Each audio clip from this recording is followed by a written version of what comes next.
the mountain inside is tougher than the mountain outside.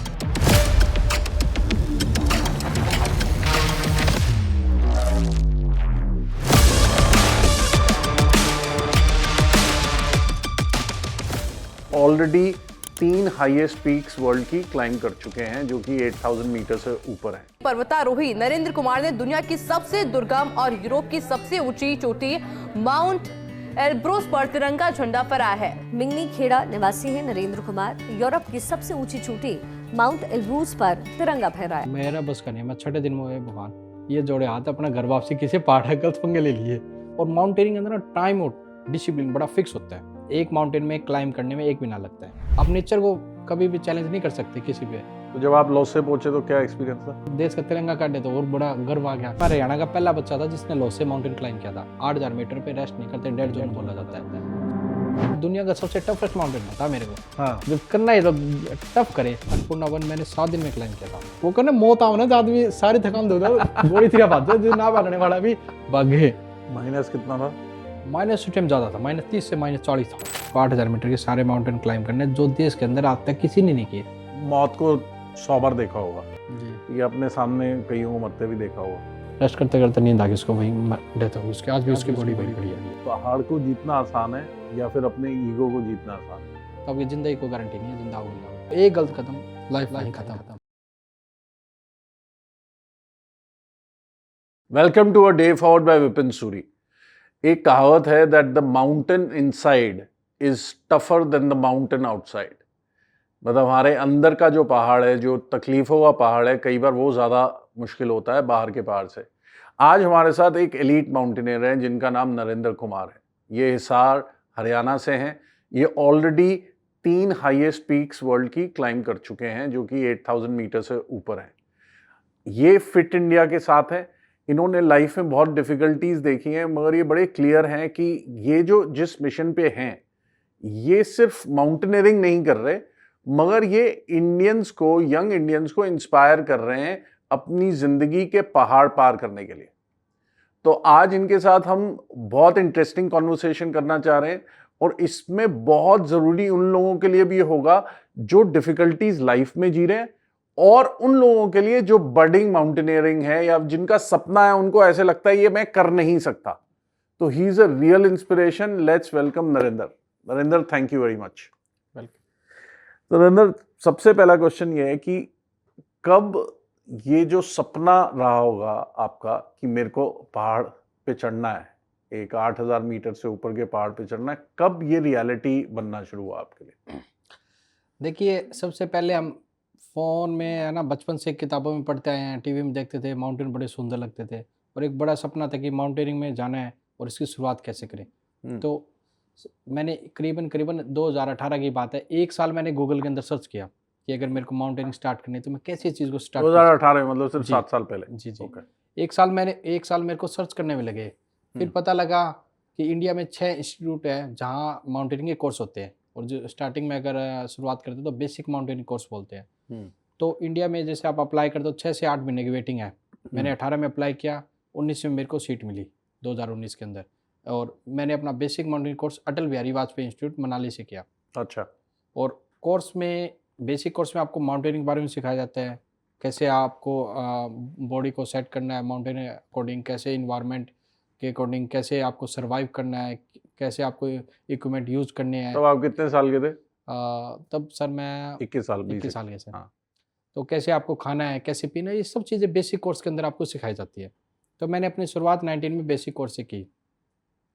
तो एक बात बताओ, जब आप ये कोर्स करने गए आपके पेरेंट्स ने ये नहीं बोला कि यार तुम तो मतलब हम एक नॉर्मल स्टेट से हैं, आप कोई गवर्नमेंट जॉब कर लो, आप कोई प्राइवेट सेक्टर में जॉब कर लो, आप अपनी पढ़ाई आगे MBA वगैरह कर लो, ये क्या करने जा रहे हो? या आपके फैमिली में और कोई भी माउंटेनर है? देखिए, जब मैं कोर्स करने गया तो घर वालों को बता के भी नहीं गया, पहली बात तो ये, क्योंकि फैमिली गवर्नमेंट जॉब से थी तो घर वाले, देखो नॉर्मली बात होती है, घर वाले ये कहते भी पढ़ ले अपना, हर जॉब लग वही है ना। इस बैकग्राउंड से हमारे कोई था तो वो लाइन ही बिल्कुल अलग चूज़ कर ली मैंने। उस टाइम घर वालों को मैं बता के नहीं गया। क्या बोल के कहाँ जा रहे? बस ये बोलने गया कि एक कोर्स हो रहा है, और ये नहीं बोल रहा कि वो कोर्स माउंटेनिंग हो रहा है, अच्छा। वहाँ अदर जाके कोर्स हो रहा है जो कि मेरी आगे स्टडी के अंदर हेल्पफुल होगा। तो उसकी फीस थी उस टाइम करीबन 21,000 रुपये। अब घर वालों से पैसे मांग लूँ तो वो बिल्कुल भी नहीं जाने दे। फिर दो दोस्त थे, एक से 10,000 रुपये लिए, एक से 11,000 रुपये लिए, जो कर उनको बताया क्या उनको करना है? बताया भी ऐसे ऐसे कोर्स करने जा रहा हूँ और इतनी फीस है। अब प्रॉब्लम नहीं, घर वाले दे देते, लेकिन अब माउंटेनिंग के नाम पे ले लेते, वो बिल्कुल ही नहीं जाने देते। तो फिर उनसे लिए मैंने, फिर वो जो करके मैंने जुगाड़, फिर अपना एडमिशन लिया और मैंने अपनी मतलब वहाँ से स्टार्ट की। फिर उनको बोला भी 2 महीने आप छेड़ना मत। तो हाँ। जब मैं कोर्स पूरा करके घर आया, जब घर वालों को बताया भी ऐसे ऐसे माउंटेनिंग का कोर्स था, तो एक बार तो स्वाभाविक है कि गुस्सा हुए, फिर थोड़े दिन में नॉर्मल हो गई चीज़ें। और उसके बाद आपने क्लाइंबिंग शुरू कर दी? उसके बाद मैं अपना बताता हूँ, क्योंकि वो जो कोर्स था ना मेरे लिए सबसे टफ कोर्स था, चैलेंजिंग कोर्स था। मैं एक, हम हरियाणा जैसे प्रदेश में रहते हैं, वहाँ अगर रनिंग करते हैं तो ग्राउंड लेवल पे रनिंग करते हैं। अब जो कोर्स होता है वो हिली एरिया में होते हैं, हाई एल्टीट्यूड पे। तो कोर्स करने गया, हुआ क्या कि वहाँ अगर आपको सुबह रनिंग कराते हैं, रनिंग ऊंचाई में कराते हैं, एल्टीट्यूड हाई हो गया, कभी पहाड़ों पे चढ़ना पड़ता है, वो पढ़ना है, मेरा बस का नहीं है। मैं छठे दिन में, भगवान ये जोड़े हाथ, अपना घर वापसी किसी पहाड़ है, गलत पंगे ले लिए। तो माइंड में ये हो गया कि यार छोड़ना है। छठे दिन मैं कोर्स छोड़ गया रहा था। मैं यार किसी कितना डिफिकल्ट है सुबह 4 बजे उठना, और माउंटेनिंग के अंदर ना टाइम और डिसिप्लिन बड़ा फिक्स होता है। टाइम का बहुत बड़ा रोल होता है माउंटेन के अंदर। तो वो छठे दिन कोर्स छोड़ गया, मैं यार किसी कोर्स है छोड़ पीछे, और अपना घर आराम से लाइफ जी रहे हैं, एंजॉय करो और देखेंगे। तो फिर हुआ क्या, मेरे साथ 2 दोस्त थे मेरे, एक तो राकेश है, चंडीगढ़ पुलिस में है, वो मेरे साथ कोर्स करने का था। एक यूपी से लड़का था, वो मेरे रूममेट थे। और रूममेट थे तो वो बोले यार 21,000 तूने पे कर दिए, और वहाँ ना बढ़िया खाना पीना मिलता था। अच्छा। 4 टाइम बढ़िया खाना मिलता था। हाँ। तो बोले यार 21,000 में कम से कम मोटो हो गए तो जा, आपको पीछे तो पूरे करके जा। जो सच्चाई है मैं आपको बता रहा हूँ। तो फिर मैं बोला यार कोशिश कर ना, कोई दिक्कत नहीं, कोशिश करते रहो बस आप। तो वो बस उनका ना, उन्होंने थोड़ा मोटिवेशनल कॉन्फिडेंस दे दिया मेरे को, और वही चीज़ माउंटेन में सबसे जरूरी होती है। तो छठे दिन वो बोले तू हमारे साथ रह, कुछ भी मत कर, बस तू खा पी अपना, जो होता है कर, नहीं होता है नहीं कर। वो ठीक है। वो फिर उनकी बात सुन ले, मैंने दुख सुख करके वो 26 दिन मैंने निकाली। वो कोई इंस्ट्रक्टर वहाँ ना, इंस्ट्रक्टर थे, कुछ कहते थे भी आप क्लाइंबिंग करो, तो मैं कोशिश तो करता था सीखने की। अब कभी ये चीज़ें करी नहीं, एकदम गए यहाँ से, और इतना फिटनेस तैयार करके नहीं गए। सबसे बड़ी चैलेंज ये रहा, इतना फिट हो गए नहीं कि, तो वहाँ जाके फिर करे 26 दिन निकाले, दुख सुख आ गए। फिर दुख 26 दिन हो पाता, ये जोड़े हाथ, वो जिंदगी में माउंटेन नहीं जाएंगे कभी। अच्छा, वहाँ पे अपने give नफरत up होगी कर मेरे को उस कोर्स के अंदर, मेरे को माउंटेन से रियल में नफरत होगी थी। बहुत बड़ा, मैं यार जिंदगी में माउंटेन नहीं जाऊंगा, चाहे कहीं जा सकता हूँ। दिया? तो उसके बाद एक ऐसा पल आया कि लाइफ कहाँ से कहाँ लेगी। फिर मैं आ गया वापसी घर के, 20 के अंदर कोरोना लग गया था। दिमाग से ना मैंने माउंटेन को चैप्टर ही डिलीट कर दिया था जब कोर्स करने के बाद। 20 में कोरोना लग गया। कोरोना के बाद बात आती है 2021 की, 21 अगस्त 2021 से। एक असम से टीम आ रही थी, और वो टीम को उस गवर्नमेंट ने किस चीज़ की टीम? माउंटेनिंग की टीम आई थी। अच्छा। 21 मेंबर की, जिसमें से 11 लड़के थे और 11 लड़के थे। उनका लीडर था नीलांचल, वो मेरा दोस्त था। और असम गवर्नमेंट ने स्पॉन्सर किया था, क्योंकि असम में पिछड़े वर्ग से जो बच्चे थे उनको माउंटेनिंग क्षेत्र में आगे बढ़ाने के लिए, और गवर्नमेंट ने वो स्पॉन्सर किया था। और उनकी, तो वो उसने मेरे पास उसका फ़ोन आया कि ऐसे ऐसे हिमाचल प्रदेश के अंदर एक माउंटेन है, माउंट यूनम, जो कि मनाली से 200 किलोमीटर आगे लेह लद्दाख रोड पे है। अच्छा। भी वो कोर्स माउंटेन क्लाइंब करने जाना है और आप साथ चलो। तो मैं बोला यार तू पैसे दे तो ना जाऊँ, मैं फ्री में तो बहुत दूर की बात है, वो फ्री में लेके जा रहा, मैं नहीं जाऊँगा माउंटेन। काटा ही मार रखा था मैंने इस चीज़ों का, माउंटेन तो जाना ही नहीं है कभी। तो फिर हुआ क्या कि उसने काफ़ी धक्का किया, बोले यार हम इतनी दूर से आ रहे हैं, आप लोग कलो, थोड़ी बहुत हेल्प हो। तो ठीक है, इमोशनली उसने मेरे को ब्लैकमेल कर लिया। मैं ठीक है चल, इतनी दूर से आ रहा है तो एक क्या होता है कि एक से देखकर 2 सपोर्ट मिल जाती है। फिर हुआ क्या, वो आगे, वो गवर्नमेंट इतना ही पैसा देता है, वो ट्रेन में आए 4 दिन में, बड़े लोकल ट्रेन, और मनाली आते आते मैं आ गया मनाली। आते आते वो बीमार हो गए, तुम बीमार हो गए? वो बच्चे बीमार हो गए। अच्छा, वो बीमार हो गए। वहाँ से मनाली से थोड़ी हिम्मत दी उनको, तो हम चल पड़े मनाली से। क्या होता है माउंटेन में, मैंने बोला मोटिवेशन और उन चीज़ों की बड़ी जरूरत होती है। अगर माउंटेन टीम है पूरी, आप बीमार हो गए ना, और मैं आपको देख लूँ आप बीमार, आधा तो मैं वैसे ही बीमार हो जाऊँगा, उससे घबरा जाता है। तो हम चले गए मनाली से निकल के 200 किलोमीटर बेस कैंप पर पहुँच गए। और वो माउंटेन जो यूनम है ना, उसकी हाइट है 6111 मीटर, और वो अच्छा। ड्राई माउंटेन है। ड्राई माउंटेन, वहाँ सबसे ज़्यादा ठंडी हवाएं चलती है। इतना तो मुझे 8000 में जोर नहीं आया जितना उस यूनम में आया, क्योंकि अच्छा। वो ड्राई है बिल्कुल। हवा ऐसी चलती है कि आपका सिर दर्द, वोमिटिंग, उल्टी स्टार्ट हो जाती है। चाहे कोई भी जाए, इवन गाइड जाए, सब होती है। बस जो एक्सपीरियंस बंदा उस चीज़ को कंट्रोल कर लेता है, नया बच्चा होता है वो उस चीज़ को एक्सेप्ट नहीं कर पाता। रात हुई, सोए, रात को सोते ही वो सिर दर्द, उल्टी, सब कुछ स्टार्ट होगी, सब कुछ स्टार्ट हो गई। 10 लड़कियाँ थी, उनमें 5 लड़कियाँ जो कंपेयर 10 होते हाथ जोड़ गए, उन्होंने बोले किसा माउंटेन है, हम तो वापस पूरी रात रोने लगे, फिर गाड़ी मंगाई। वो 10 के देख के 10 और घबरा गए। मैंने बोले जी हमसे भी नहीं होगा। अब वो गवर्नमेंट ने टीम है जी, बहुत बड़ा चैलेंज था, अगर इतने बीमार हो गए तो सबमिट कैसे हो, फेलियर होगा टोटली। हिम्मत दी हमने भी, कॉन्फिडेंस बढ़ाया। वो 10 तो रात को उसी टाइम रिटर्न हो गए वहां से, हम मनाली चले गए। बच गए 10 एक दूसरे की तरफ देख रहे हैं माउंटेन के अंदर। हो सकते कोई और मना करे तुम्हारा। वो उस टाइम जो चीज होती है ना माउंटेन, वो अलग ही फील होते हैं। अभी हम सोच रहे कुछ अलग होता है, ठीक है। फिर क्या हुआ कि हम थोड़ी हिम्मत रखे, अगले दिन मॉर्निंग में कैमवन ले चले गए, ठीक है। मैं उनके साथ चलते रहे। उसने मेरे को बोला यार भी आप भी अगर ऐसे करोगे, इतनी टीम आई है तो स्वाभाविक है कि वो भी डाउन हो जाएंगे। तो हिम्मत से करके मैं उनकी तरफ देख रहा, वो मेरी तरफ देख रहे। अब मैं भी चल रहा जहाँ तक मैं चलता रहूँगा। उस टाइम तक थोड़ा मैं फिट हो चुका था। कैमवन पूछ के कैमवन रुकाया, थोड़ा ठीक होने लगे, कॉन्फिडेंस आने लगा, क्योंकि अब तो समिट थोड़ी दूर है। फिर अगले दिन रात को रुके, फिर अगले दिन हम समिट के लिए निकल गए। और हुआ क्या, लक की बात है कि उनके साथ चलते चलते मेरा भी समिट हो गया। अच्छा। और वो समिट ऐसे हुआ, मैं बोला यार तो कर सकता है, माउंटेन क्या है, कुछ नहीं है। मतलब कॉन्फिडेंस मिल गया, एकदम हाई हो गया। और सब सबमिट करते ना अलग ही फील होता है, यार तो कर सकता है। फिर वहाँ से मैं आया वापसी, घर आ गया। मैंने रनिंग अच्छी स्टार्ट करी, फिटनेस पर पूरा जोर दिया। मतलब ये उम्मीद जागी बस वो सबमिट ऐसे हुआ कि सबमिट ने उम्मीद जागी, वो चाहे कैसे भी आप मान लो।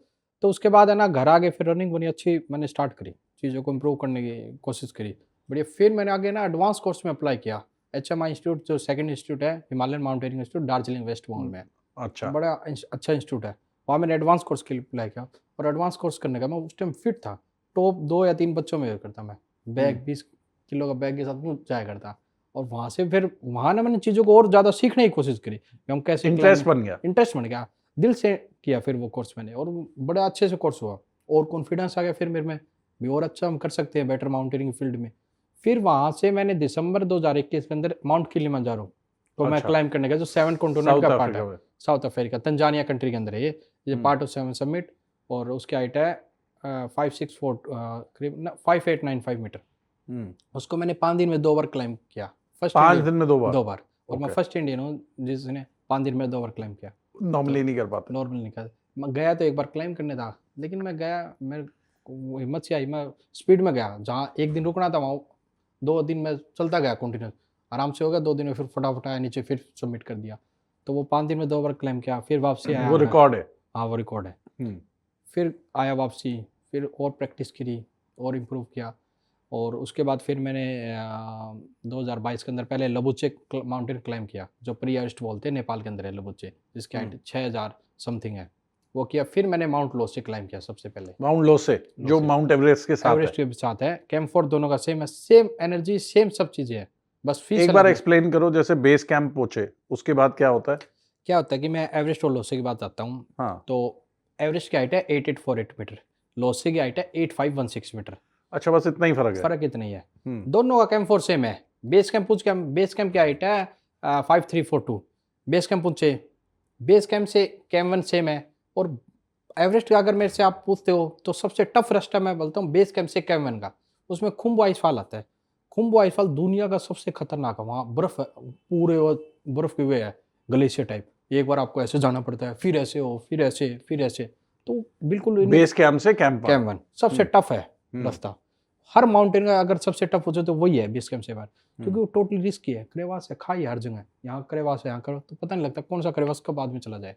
तो बड़ा ध्यान से और अच्छे हिम्मत से आपको वो क्रॉस करना पड़ता है। तो उसमें ना एनर्जी टूटती है, आपको ऐसे चले जाओ, फिर ऐसे नीचे मारे, फिर उस चीज़। तो करीबन कैंप 1 तक सबसे टफ है वो। कैंप 1 4 कैंप होते हैं, कोई भी जैसे एवरेस्ट की बात करें, कैंप 1, कैंप 2, कैंप 3 और कैंप 4। फिर कैंप 1 से कैंप 2 जो है वो कैसा है? कैंप 1 से कैंप 2 प्लेन है, ज़्यादा टफ नहीं है। मैं अगर हाइट की बात 5'3", कैंप 1 हो गया करीबन 6100 मीटर पे है कैंप 1। अच्छा, 800 मीटर चलना पड़ता है। हाँ, 6 क्योंकि माउंटेन है ना, अल्टीट्यूड से माना जाता है। अब काफ़ी लोग समझ लेते हैं 5300 से 6100 गया, बोला यार 800 मीटर है। वो 800 मीटर नहीं है, वो क्या पता, वो 800 मीटर 10 किलोमीटर भी हो सकता है। 10 किलोमीटर के बाद 800 मीटर पड़ेगा। ये चीजें मतलब लोगों को पता नहीं है, लोग ऐसे नाप रहे हैं। लोग ऐसे नापते हैं इसीलिए। लेकिन 800 मीटर के बाद 20 किलोमीटर ही हो सकती है, वो अल्टीट्यूड ऊंचाई बढ़ रही हो आप।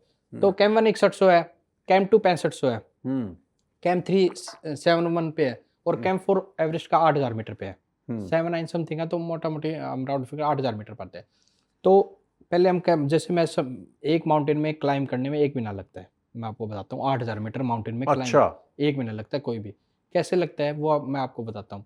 मान लो मैं एवरेस्ट क्लाइंब कर रहा हूँ फॉर एग्जांपल, पहले काठमांडू पहुंचा, काठमांडू से ट्रैक करके मैं पहुंचूंगा बेस कैंप तक, और बेस कैंप का जो ट्रैक होता है वो 10 दिन ले लेता है मेरे को। अच्छा, 10 दिन 10 लगाते दिन हैं लेता है। काठमांडू का अल्टीट्यूड है 2,000 मीटर पे, बेस कैंप है 5300 मीटर पे। 5342 मीटर पे है।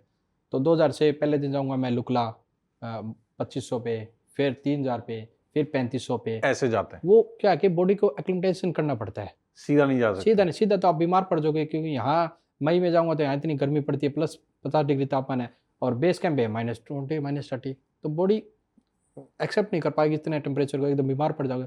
तो माउंटेन में क्या होता है कि एक्लिमेटाइजेशन करना सबसे जरूरी है। इसलिए 10 दिन लगे। इसलिए डे बाई डे जाओगे, धीरे धीरे ठंड बढ़ेगी, बॉडी धीरे धीरे Used सेट to होगी, होगी। यूज टू होगी, धीरे धीरे आप आज एक जैकेट पहनी, कल 2 पहनोगे, फिर धीरे धीरे बॉडी वो हो जाती है। बेस कैंप से आप 10 दिन के अंदर 2 या 3 दिन आप रेस्ट करोगे। रेस्ट करने के बाद क्या होता है कि जब हम कोई भी माउंटेन क्लाइंब करते हैं ना, पहले उसका रोटेशन होती है एक्लिमेटाइजेशन के लिए। आप पहले कैमन जाओ, कैमन जाओगे तो वहाँ रात को नींद नहीं आएगी, एक रात कैमन सोना होता है। नींद इसलिए नहीं आएगी, अल्टीट्यूड हाई होगा, खाना पीना भूख कम लगेगी, और रात को पूरी रात जागे निकालनी पड़ती है, और वो एक्लिमेटेशन के लिए होती है रोटेशन। पैर भी सेट हो जाते हैं, और हाई टेम्परेचर में जाते हैं तो आपको अपनी बॉडी का भी पता लग जाता है बॉडी क्या रिएक्ट कर रही है। डार्ट समय जाओगे क्या बॉडी रिएक्ट अच्छा रिएक्ट ना कर रही हो, तुरंत वो होता है। तो पहले हम कैमन जाते हैं, एक रात सोते हैं, फिर हम जाते हैं कैंप 2। कैंप 2 के अंदर 2 रात सोएंगे। कैंप 2 नींद नहीं आती 2 रात, बड़ी हिम्मत से, क्योंकि माउंटेन में रात निकालना बहुत बड़ा टफ पार्ट होता है। या तो आप घर सो रहे हो, फोन में रात को यूट्यूब चलाते रहते हो, रील देखते रहते हो, वहाँ Insta कुछ पे। भी नहीं है। वहाँ कुछ भी नहीं, इंटरनेट होता नहीं, बट ठीक है, इंटरनेट होते हैं, ठंड इतनी होती है कि अगर आप फोन बाहर रख दो 2 मिनट माइनस हो जाता है बिल्कुल। ठंड के अंदर फोन की बैटरी 0 हो जाती है इमीडिएट। दुनिया के कोई भी कंपनी के कहते हैं ना हमारी बैटरी चलती है, मैंने दुनिया की हर चीज़ यूज़ कर ली, गोप्रो से यूज़ कर लिए, सारे जो लेटेस्ट सब फैला है ठंड के अंदर। माइनस टेम्परेचर, वो माइनस इतना ज़्यादा होता है, बाहर रखते हैं तुरंत। कैंप 2 में क्या टेम्परेचर हो जाता है? कैंप 2 में देखो रात का टेम्परेचर बहुत हाई होता है, रात का टेम्परेचर -20 -30 तक आराम से पहुंच जाता है, नॉर्मली बात है। दिन में एकदम धूप निकलती है, और धूप में धूप और खतरनाक होती है, क्योंकि बिल्कुल कोई बिल्कुल पोल्यूशन क्लियर नहीं है। होती है। सन क्रीम है, मैंने ऐसा 30 50 70 सारी यूज़ करी देख ली, सारे ब्लैक फेस फिर भी ब्लैक ही होता है, क्योंकि अल्ट्रा वायलेट रेज सीधी आती है। आप नेचर को कभी भी चैलेंज नहीं कर सकते किसी पे, ये ग्राउंड लेवल तक सब चीज़ होती है, अच्छी होती है। माउंटेन में जाके सब चीज़ बदल जाती है। हमने सारे चीज़ें यूज़ करी, तो फिर रात को इतना माइनस टेम्परेचर होता है, एक स्लीपिंग बैग होता है, उसके अंदर हम सोते हैं, और स्लीपिंग बैग में और वो टेंट बना के सोते टेंट हैं। बना के सोते हैं। टेंट एक्चुअली वैसे कोई कैंप नहीं होता, कैंप वन हम ऐसी जगह लाते हैं जो प्लेन सी जगह होते हैं, हर साल लगता है, तो हम एक आइडिया मान लेते हैं ये कैंप वन है, वहाँ प्लेन जगह होती है, थोड़ी सी मिल जाती है, उधर भी क्रेवास होते हैं। रात को अगर हम टॉयलेट करने जाते हैं तो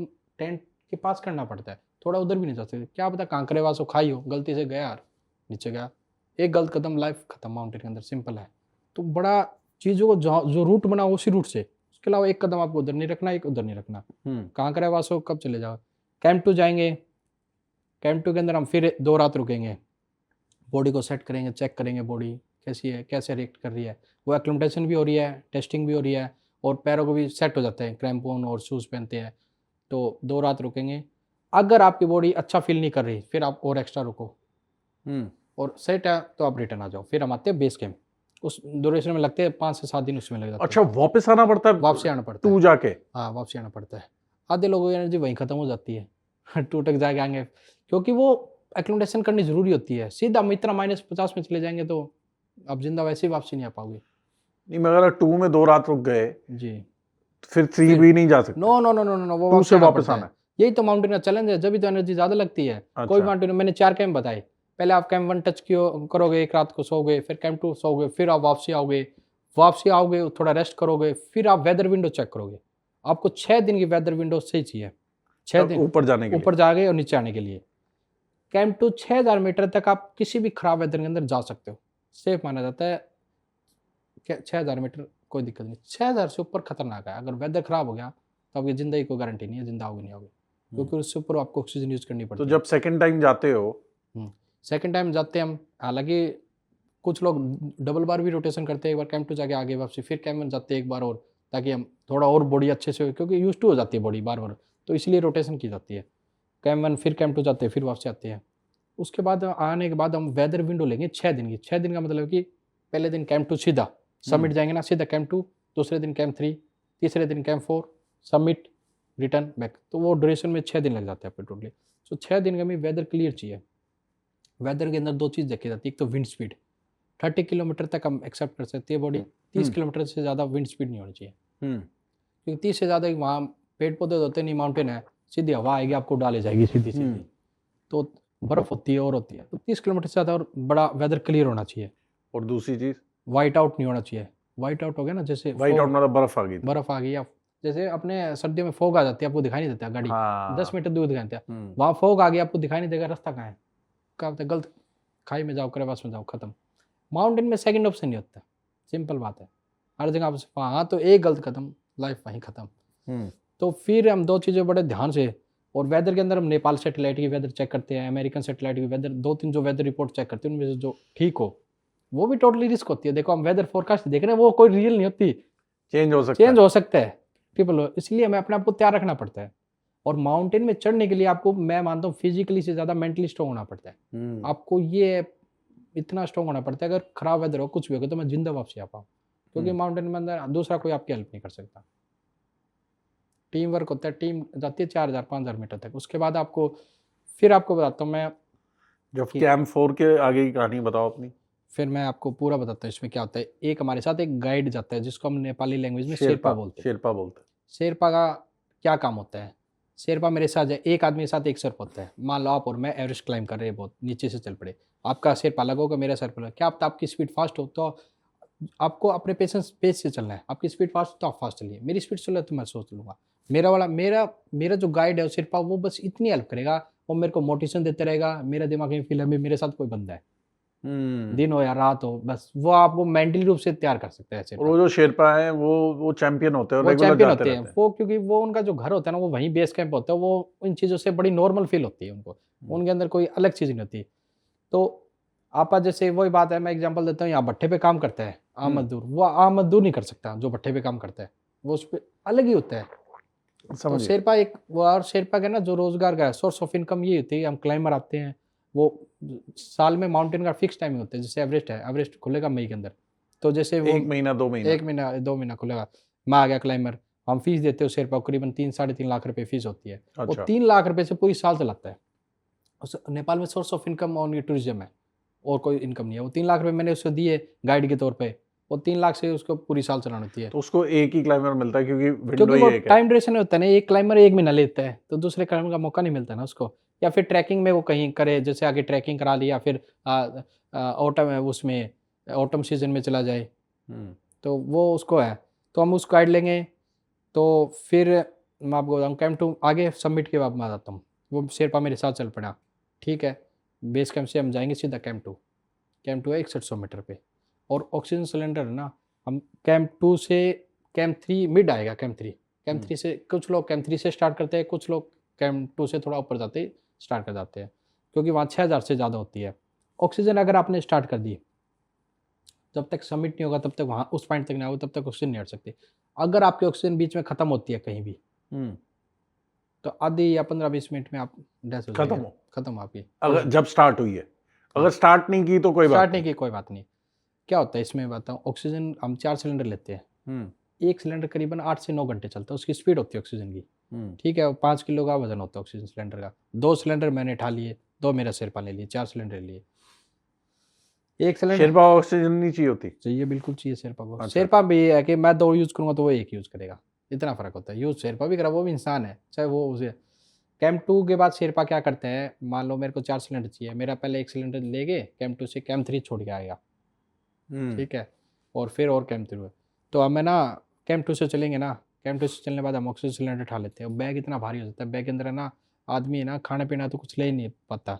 2 सिलेंडर उठा लिए मैंने, 2 मेरे शेरपा उठा लिए, 4 कैंप 3 पहुँचे। कैंप 3 तक हमारे पास 5 हो जाते हैं, 2 सिलेंडर उठा लिए, 2 मैंने उठा लिए, 1 एक्स्ट्रा पहले वो छोड़ के आ जाता है। तो जब हम ऑक्सीजन, जैसे मैं 7000 मीटर से यूज़ करता हूँ, क्योंकि मैं यंग लड़का हूँ और फिटनेस ठीक है, तो जितना फिट यंग होगा वो हाई बाद में एल्टीट्यूड शुरू तक करेगा। एक्सेप्ट वो कर लेगा, वरना जो हैवी एज होगा वो फिर कैंप 2 से ही ऑक्सीजन यूज़ करता है। हाँ। कैंप 3 हम कम से कम यूज़ इसलिए करते हैं, एक तो हम फिट रहते हैं, ज़्यादा नेचर से अटैच हो जाते हैं। तीसरा, जब 7000 से चलने के बाद ऑक्सीजन लेने के बाद टाइमिंग फिक्स हो जाती है आपकी कि आपको करना ही है, फिर आप रुक नहीं सकते। मैंने 4 ठा लिए और ऑक्सीजन खत्म हो गया, लाइफ खत्म, तुरंत बैक आना पड़ेगा। 7000 मीटर से मैंने ऑक्सीजन स्टार्ट कर लिया 0.5 पे, उसकी स्पीड होती है। अगर आपने एक सिलेंडर है 0.5 पे चलाया तो वो 10-12 घंटे चल जाएगा, 1 पे चलाया तो वो 9 घंटे चलेगा, 2 की स्पीड पे चलाया तो वो 7 घंटे चलेगा, 3 की स्पीड पे चलाया तो वो 4 घंटे चलेगा। वो बॉडी जैसी वो कर रही है। अब गाड़ी की स्पीड है 120 चलाओगे तो समझ एवरेज गया, कम समझ देगी। गया। तो वो हम ले लेते हैं, हम क्या है कि 0.5 पे चलाते हैं। हम्म, वो कोशिश करते हैं कि 0.5 चला, क्योंकि हमारे पास मान लिया जाए 8,000 पे मौसम खराब हो गया, कुछ और हो गया, और रुकना पड़ तो गया। रुकना पड़ गया, तो ऑक्सीजन नहीं होगी तो रुकेंगे कैसे? और 7,000 मीटर के बाद में कोई आदमी आपकी कोई हेल्प नहीं कर सकता, चाहे रेस्क्यू बुलाओ, चाहे कुछ बुलाओ। रेस्क्यू आओगे इतने तो आप एक दिन लग जाएगा, नीचे तो रेस्क्यू आएगा। वहाँ हेलीकॉप्टर 6,000 मीटर तक जा सकता है। उससे ऊपर उससे पहले हेलीकॉप्टर। हेलीकॉप्टर परमिशन नहीं होती और हेलीकॉप्टर की गारंटी भी नहीं, तो वो जाएगा नहीं जाएगा, परमिशन ही नहीं होती। पहली बात है, फट सकता है कभी भी ऊपर वायु का दाब के कारण।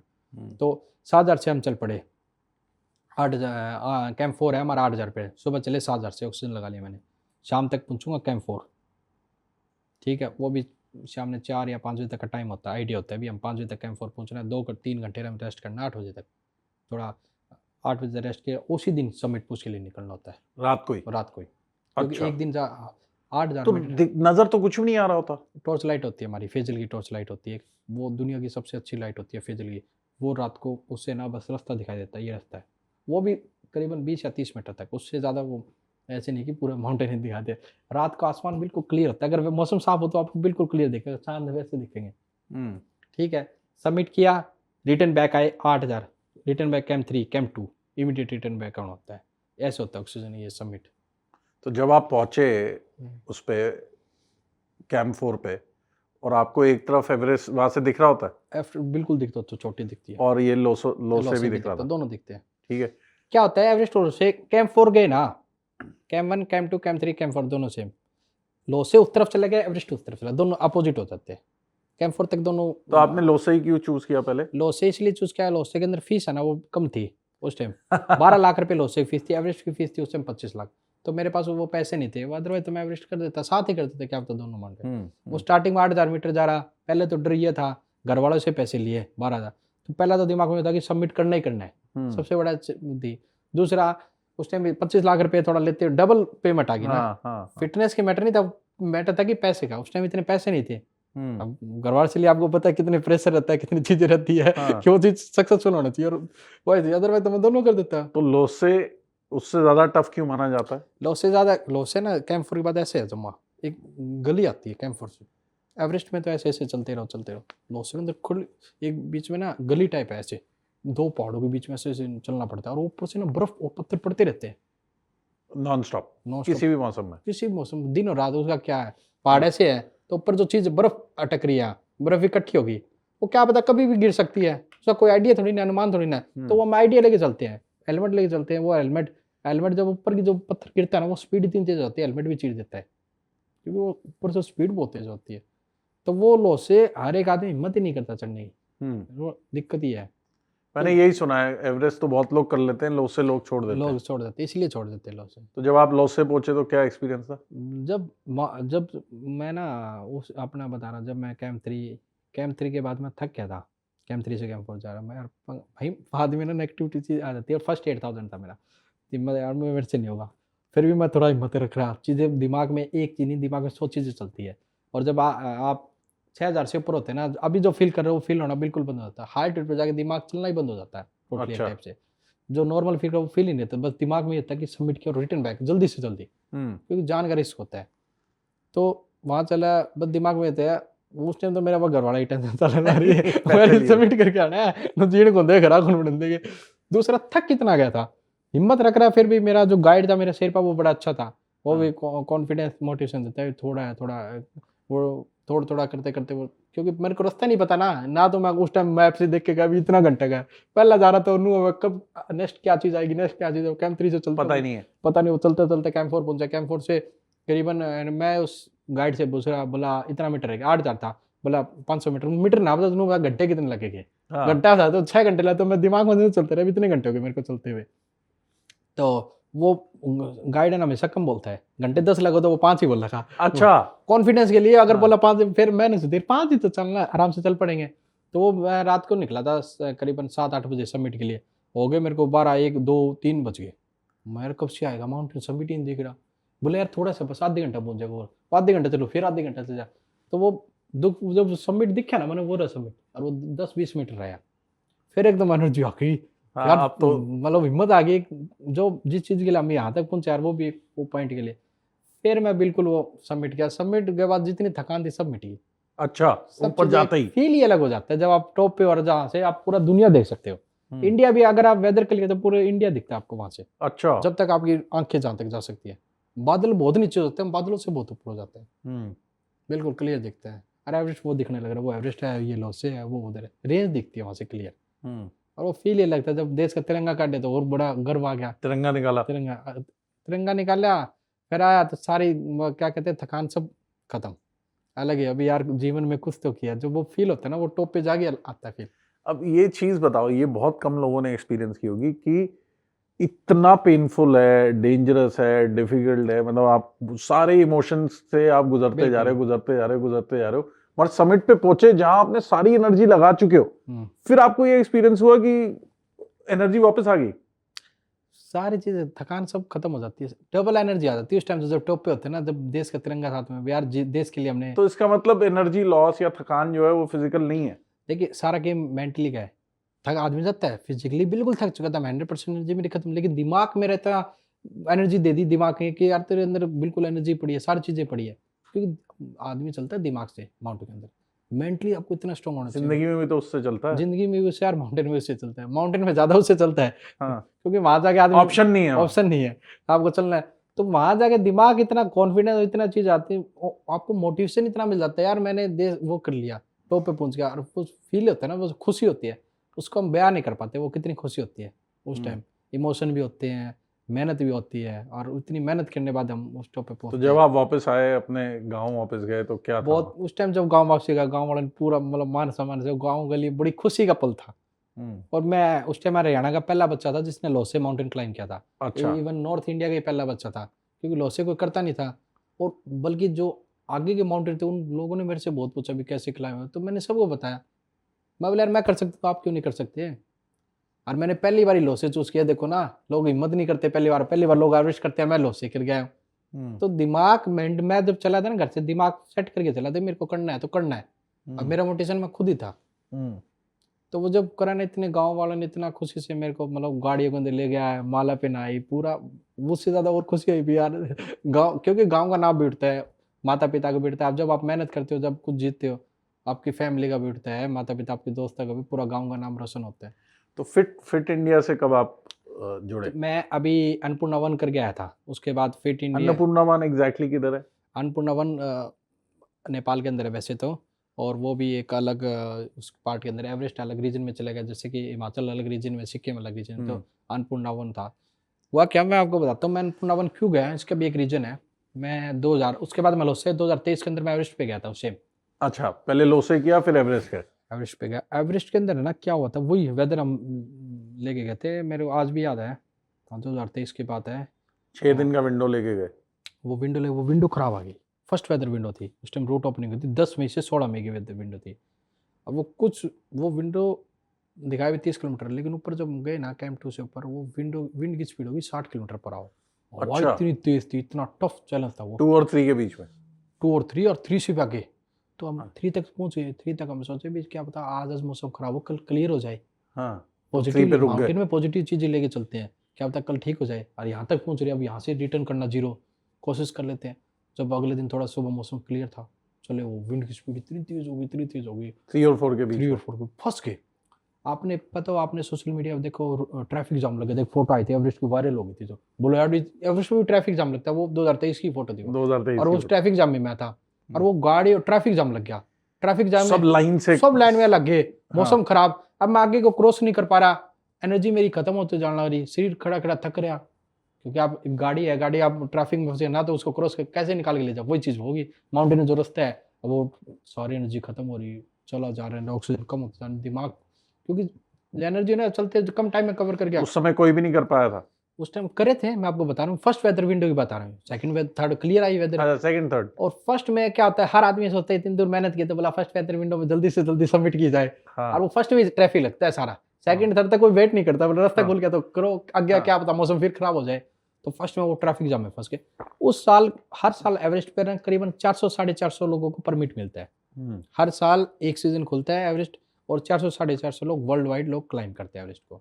ठीक है, हर साल का रेशियो ही रहता है, कई बार 400 होता है, कई बार 380 हो जाता है, कई बार 420 हो जाता है, मैंने आपको बताया। तो वो स्टार्टिंग में वो 200-250 किलोमीटर वो फर्स्ट वेदर विंड निकल गए, और वो पूरा ट्रैफिक जाम, सारे थक के करीबन उस साल 250 से 300 लोगों की फर्स्ट वाइट हुआ था। फर्स्ट वाइट एक बीमारी होता है, हाँ, फ्रॉस्ट बाइट, हाँ। फर्स्ट वाइट जिसमें किसी की उंगली गई, किसी की पैर गई, वो गई, उस साल सबसे ज़्यादा हो जाए, क्योंकि वो ट्रैफिक में उसके ब्लड सर्कुलेशन हो नहीं पाया, ठंड इतनी ज़्यादा थी, मौसम ने साथ नहीं दिया। और सबसे बड़ा, कितनी देर फंसे रहे थे ये? पूरा करीबन 10 से 12 घंटे जिस रास्ते पे 10-12 घंटे? जिस तो रास्ते फिर पे वापस रिटर्न कैसे आए? मैं बताने लगा, मेरे कैंप 3 से मैं चलाया था सुबह 7 बजे, कैंप 4 पहुंचना था मेरे को 4 या 5 बजे, 4-5 बजे तो मैं मिड रास्ते तक था, ट्रैफिक जाम, मौसम खराब, हाथ तो पैर ऐसे सुनने हो गए जमा, मेरा हाथ तक बिल्कुल याद है उस टाइम। वो फोटो वीडियो को लेने वाला नहीं था, हाथ पैर ऐसे सुनने हो गए, समझ नहीं आ रहा था कि दिमाग क्या करे, दिमाग चलना बंद, ठंड इतनी होगी नहीं सुनने। फिर वहां से वापस घूमे आप? कैंप 4 पहुंचा मैं, कैंप 4 एक रात रेस्ट किया। अच्छा, कैंप 4 भी मैं पहुंच गए? पहुंचा, रात को लेट पहुंचा, फिर भी पहुंचा, हिम्मत पूरी करी मैंने, कैंप 4 पहुंचा, और कैंप 4 फिर एक रात रेस्ट किया। हालांकि 8000 मीटर पे रेस्ट नहीं करते, डेड जोन बोला जाता है, सोते सोते रह जाओगे आप, पता नहीं। मेरे पास एक ऑक्सीजन सिलेंडर, वो फायदा ही हाँ, 8000 मीटर में मैंने तो ये सोचा अगर आप Dead सो zone। गए तो आप उठोगे नहीं। उठोगे नहीं, क्योंकि बॉडी है ना डिहाइड्रेट, वो भी हो जाता है, हाइपोथर्मी भी हो जाता है, और ऑक्सीजन लेवल बिल्कुल कम होता है, तो ऑक्सीजन नहीं मिल पाती, आदमी रहता है। दिमाग इतना, वो कह रहे हैं ना हिम्मत से चले थे, और हिम्मत नहीं, यार जुनून था भी करेंगे, तो वो ऑक्सीजन है ना मैंने 0.5 पर करके चला था, वही मेरे फायदे नहीं। मेरे पास 2 ऑक्सीजन सिलेंडर थे, मैं यार पड़े रात रात वेट कर लेते हैं, पूरी रात निकली, अगले दिन फिर मौसम ख़राब, और जो मेरे साथ है ना 3-4 क्लाइंबर थे, एक की ऑक्सीजन खत्म हो गई, वो वहीं एक्सपायर हो गया था, मलेशिया का क्लाइंबर है, आज भी मेरे अच्छा। याद है। दूसरा, अगले दिन मौसम ख़राब क्या हुआ, विंड को भी हिम्मत रखते वाइट आउट हो गया, दिखना बंद। ओ, एक क्लाइंबर जो वो क्रेवास में कहीं चला गया, खत्म। खत्म।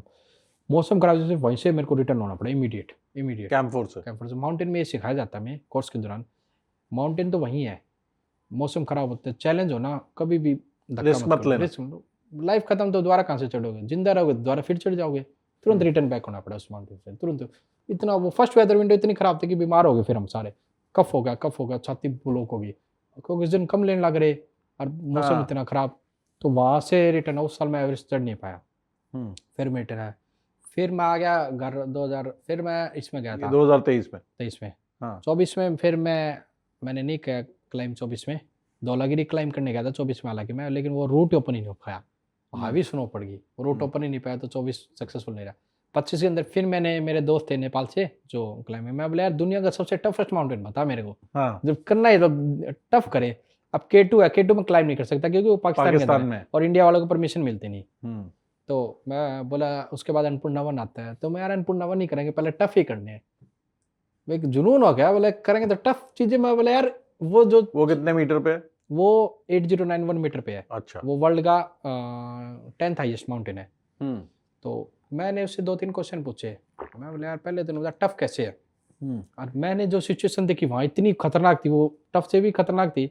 मैं टफ में मैं ये देखना चाहता हूँ वो टफ क्या होता है। तब mountain आप फिट इंडिया का पार्ट बन गए थे? ना, अन्नपूर्णा करने के बाद फिट इंडिया वालों ने मेरे को बुलाया था, उन्होंने फिर मेरे को एम्बेसडर बनाया, और क्योंकि अन्नपूर्णा वन करना अपने आप में एक बहुत बड़ा चैलेंज था। बहुत बड़ा चैलेंज। और उन्होंने कहा कि आप भी इतने माउंटेन के अंदर, बल्कि क्लाइंबिंग नहीं, एंड आदमी मेंटली चीज़, फिजिकली और काफ़ी चीज़ सीखता है, तो आप हमारा एक पार्ट बनिए, और देश को फिट रखना है, ये उद्देश्य था।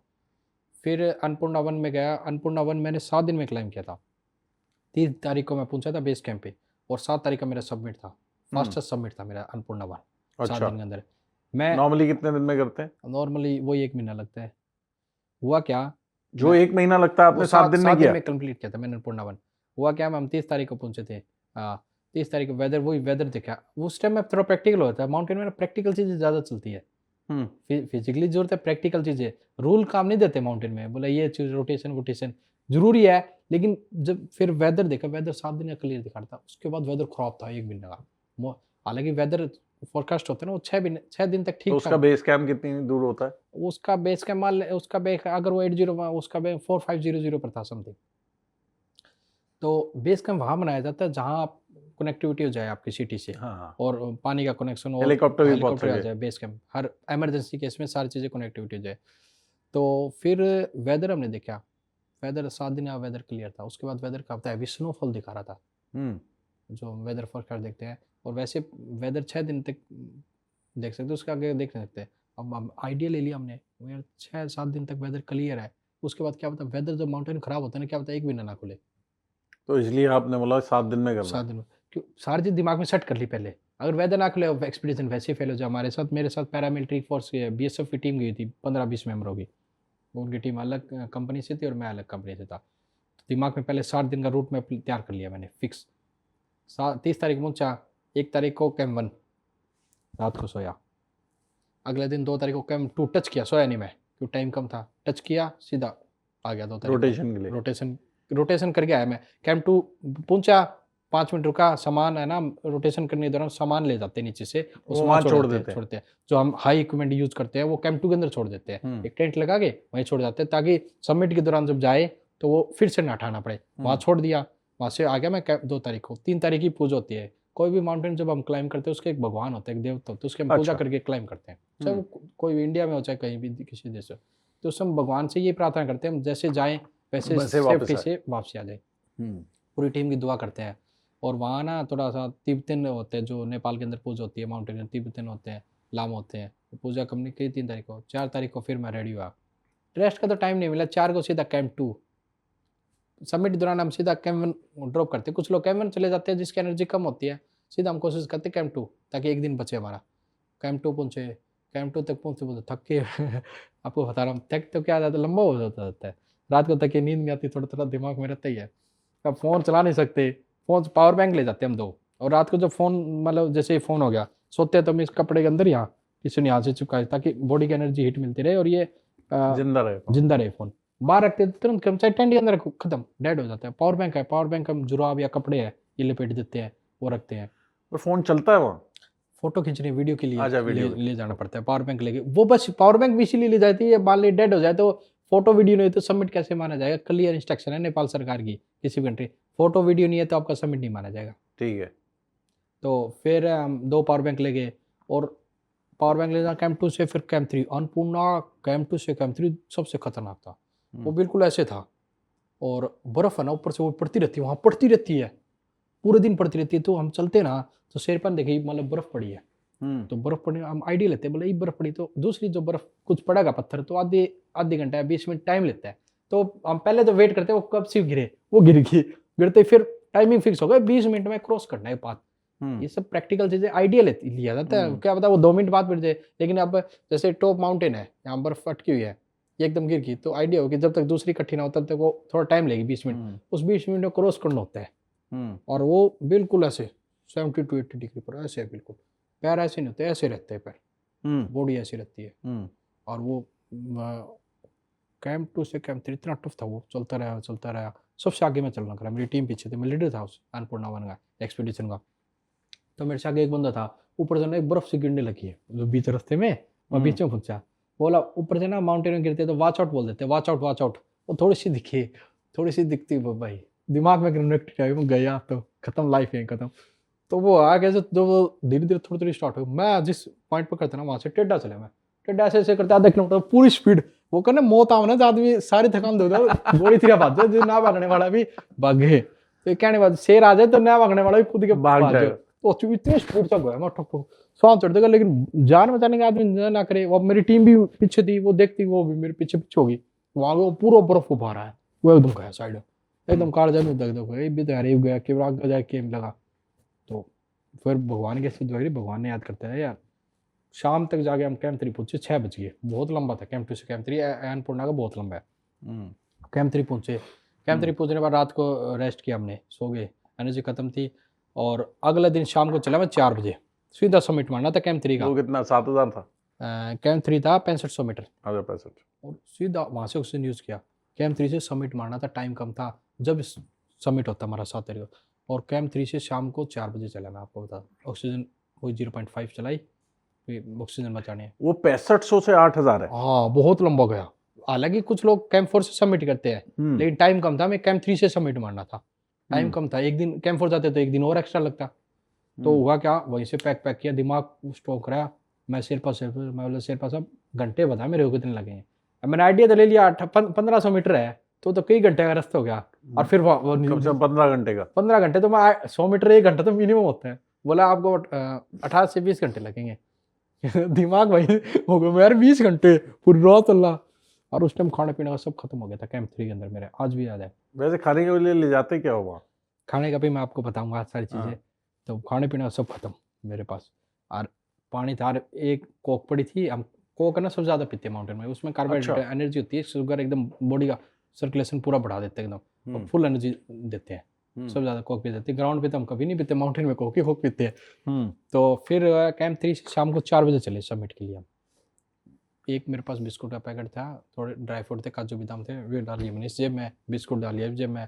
और जो पानी की बोतल थी मेरे पास मिल्टन की, जो हम मिल्टन यूज़ करते हैं ना गरम स्टील और वाली। वो बोतल थी, वो मैंने ना पानी भर लिया, गर्म पानी भर लिया कैंप 3 से। तो भरा और वो बोतल डाल ली बैग में, ऑक्सीजन लगा ली। और जब ऑक्सीजन लगाते हैं ना तो प्यास बहुत ज़्यादा लगती है, गला आपका सूखता है। ड्राई होता है। ठीक है, शाम को 4 बजे चले, 4 बजे चले, दिमाग को सेट कर लिया था, 20 घंटे तो कम से कम लगनी है। 4 बजे चले, पहुँचे 9 बज गए, 9 बज गए। मैं ना मेरे पास घड़ी है, मैं आइडिया लेता हूँ। वो पानी की बोतल में मेरे को 20 घंटे 30 घंटे का चला के लाना था। ठीक है, 9 बज गए, मैं शेरपा को बोला, मैं शेरपा वो मेरे बोतल खोला और मेरे को एक पानी पिया। मैंने 1 घूंट पानी पिया, एक एक घूंट में अपना काम चलाना है, जहाँ तक बचाना है पानी को। ठीक है, 9 बजे खुला, फिर 12 बज गए। 12 बजे फिर मैंने बोतल, जो वो शेर बोतल खोली ना, उसने वो बोतल जम रही, पानी अंदर ही जम गया, पानी जम गया। और उसने मैं जीव था चाटू, वो जम गई पानी। मैं यार पानी वगैरह सबमिट कैसे होगा, इतना टफ, और वो कर नहीं सकते। हिम्मत एकदम टूटनी सी होगी हिम्मत। अपना जो कोक की बोतल थी ना वाले की, वो भी जम गई जमा। अच्छा, वो भी जम गई? बाठा हो गया जमा, टाइट नहीं होती जमा, माइनस इतना टेम्परेचर था। मेरी फोटो दिखाऊंगा आपको, बर्फ भी ऐसे चिपक रही मेरे, वो जम गई। मैं यार अब सबमिट कैसे हो, एकदम हिम्मत सी वो होगी। बस वहीं थोड़ा मोरल डाउन हो गया। तो वो भी पानी, वो उसका भी पानी जम रहा, वो माइनस बर्फ तो सबके लिए समान है, उसके पहना। और वो थोड़े शेर पास स्ट्रॉन्ग होते हैं, क्योंकि वो कौन हिम्मत देना। माइनस कितना था? माइनस उस टाइम ज़्यादा था, -30 से -40 था उस टाइम, बहुत ठंड थी उस दिन। और जो मानो हार्ड ग्लेशियर था, जूते चल रहे थे ना, अंदर नहीं चल रहे थे, जो मानो ग्लेशियर, बर्फ नहीं थे, फ्रिज की बर्फ स्लिप हो रहे थे। स्लिप, हाथ नु कर देना हाथ कट जाए। और वो क्रैम्पोन है ना, शूज के नीचे कील होती है, उनको क्रैम्पोन बोलते हैं, क्रैम्पोन ऐसे से मार रहे। और वो 60 70 80 डिग्री स्लोप था बिल्कुल, 50 भी नहीं आया, 50 तो कहीं था ही नहीं, 60 70 80। और ऐसे पैर चल रहे, जो मुँह कील मारा, कभी तिसल ना जाए, तिसल के नीचे जाओ, पता नहीं कहाँ जाके पड़ा है। और जो आगे आगे में चलने रहा, रिस्क, टोटली रिस्क। चलते रहे चलते 12 बज गए, वो 12 बजे पानी खत्म। फिर दिमाग ने थोड़ा हिम्मत सी करी, एक बिस्कुट काटा मैंने, बिस्कुट खाया थोड़ा। और प्यास तो लग रही, प्यास लग रही, तो जो मुंह के अंदर वो नहीं होती लार, उसको लार को पीते रहे। देखो आदमी को माउंटेन चढ़ने के लिए रफ टफ होना पड़ता, सब चीज़ें एक्सेप्ट वो लार को भी रहे, ताकि गला गिला रहे, गला सूखते लग रहा। सुबह 4 बज गए, 5 बज गए, 6 बज गए। 6 बजे मानो सबमिट देखा, बोलो वो रहा सबमिट। वो माउंटेन दिखता है सबमिट हुआ है, लेकिन वो दूर बहुत होता है, दूर बहुत होता है। 6 बजे तक कॉन्टिन्यूस चलते रहे, चलते रहे। अगर मेरे से 6 बजे तक रेस्ट पहुंचे, 10 मिनट भी रेस्ट नहीं था, 10 का 2 मिनट का रेस्ट था। वो जो बीच में ऑक्सीजन सिलेंडर खत्म हुआ था, सुबह से जाके वो चेंज किया, दूसरा डाल लिया। और वो 6 बजे आगे बोला वो सबमिट। तो सबमिट है ना, मैं 11 बजे जब मानूँ, मतलब 5 घंटे लग गए। फिर 11 बजे जाके मेरा सबमिट हुआ अन्नपूर्णा। और जब अन्नपूर्णा 1 सबमिट है ना, अलग ही मतलब तेना बहुत कुछ जीत लिया। प्यास व्यास सारी बुझी। प्यास उस टाइम तक बुझ गई, सब चीज़ बुझ गई। तो नीचे एकदम उतरने लगे ना वो बिल्कुल, क्योंकि चट खड़ी भी ऐसी, उतरना भी ऐसे एकदम, और उतर चले जाओ, क्योंकि एनर्जी बिल्कुल थक चुकी थी बॉडी। और माउंटेन में कहा जाता है, जब आप सबमिट करते हो ना, तो 30% जान आपकी रिटर्न आते टाइम होनी चाहिए। 70% आप यूज़ करो, 30 आते ना, अदरवाइज जिंदा नहीं आओगे। अब हमने तो 100 बटे 100 लगा ली, क्योंकि वो टफ इतना था। तो वो 100 बटे 100 सब खत्म। वो थोड़ा सा आया, नींद आ, चलते चलते नींद आ रही, क्योंकि रात का सो ही था, लगातार इतने घंटे हो गए चलते हुए, 2 मिनट 19 घंटे हो गए थे। और वो सुबह धूप आ रही, बोतल खोलो, वो बोतल फिर भी पिघल नहीं रही थी, बर्फ थोड़ी थोड़ी, लेकिन वो पानी नहीं बन पा रहा था। और मैं उसने हिम्मत हुआ, दिमाग ऐसा गुस्सा हुआ, बोतल में भगा दूँ, भगाना जी भी नहीं कर रहा है। बोतल की तो पानी और कहाँ से पीगा क्या। फिर भाई मैं बड़ा टफ हो गया भाई, मैं सारी चीज़ें जो नए याद आना रही नहीं, वो चीज़ें याद है। आप तो गया मर भाई, जिंदा ही आएगा नहीं। आदमी में खुद में जाना तो ही जिंदा आ सकता है। शेरपा बस आपको गाइड मोटिवेशन दे सकता है, ये दिमाग में सेट करना होता है। हाँ। तो मैं यार जिंदाबाद ही नहीं आएगा, आऊँगा आपको करो बहुत टफ। नींद आने लग रही, फिर मैं थोड़ा सा जाके ना एकदम बैठ गया, मेरा सिर पा गया था मैं, और बैठ के गया, वो जूते को मैंने ऐसे मारा, कील मारी उसके अंदर, और उसके अंदर मार के, और पैरों के बल पर मुंह बैठ गया। 2 मिनट बैठते एकदम नींद आ गई, अरे पता नहीं लगा मैंने ना, एकदम 5 मिनट एकदम बॉडी है ना रिएक्शन दिया, सोना नहीं है। वो ऐसा सोने लग गया था, वो सोता सोता मर जाता क्या था।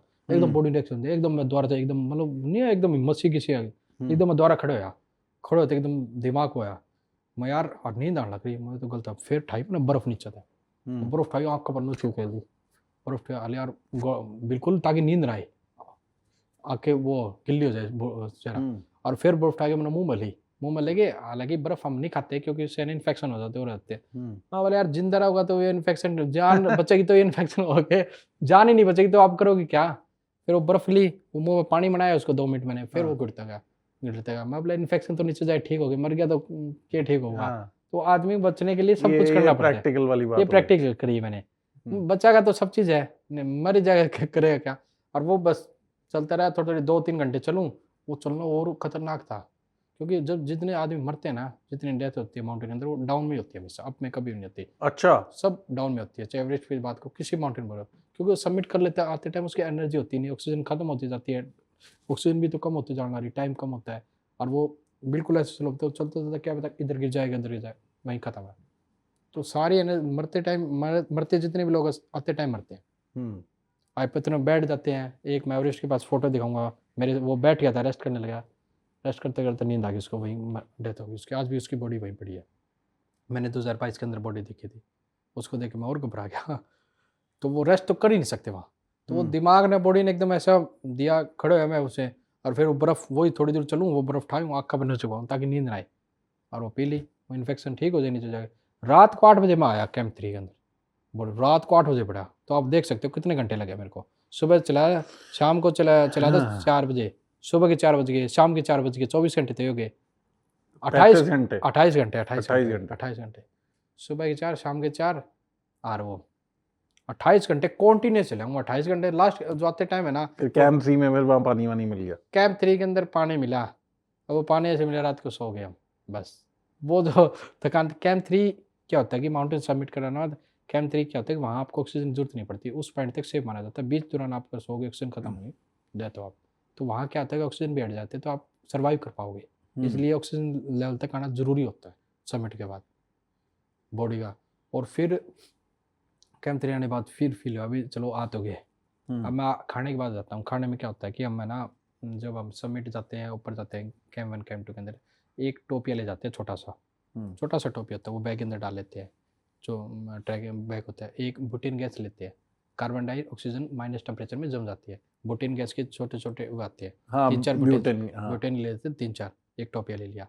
तो हम जैसे कैंप 1 गए, अगर हमें पानी पीना है तो बर्फ़ उठाएंगे, वहाँ से बर्फ़ को उसमें गिरेंगे, 3-4 बार उसको मेल्ट करेंगे।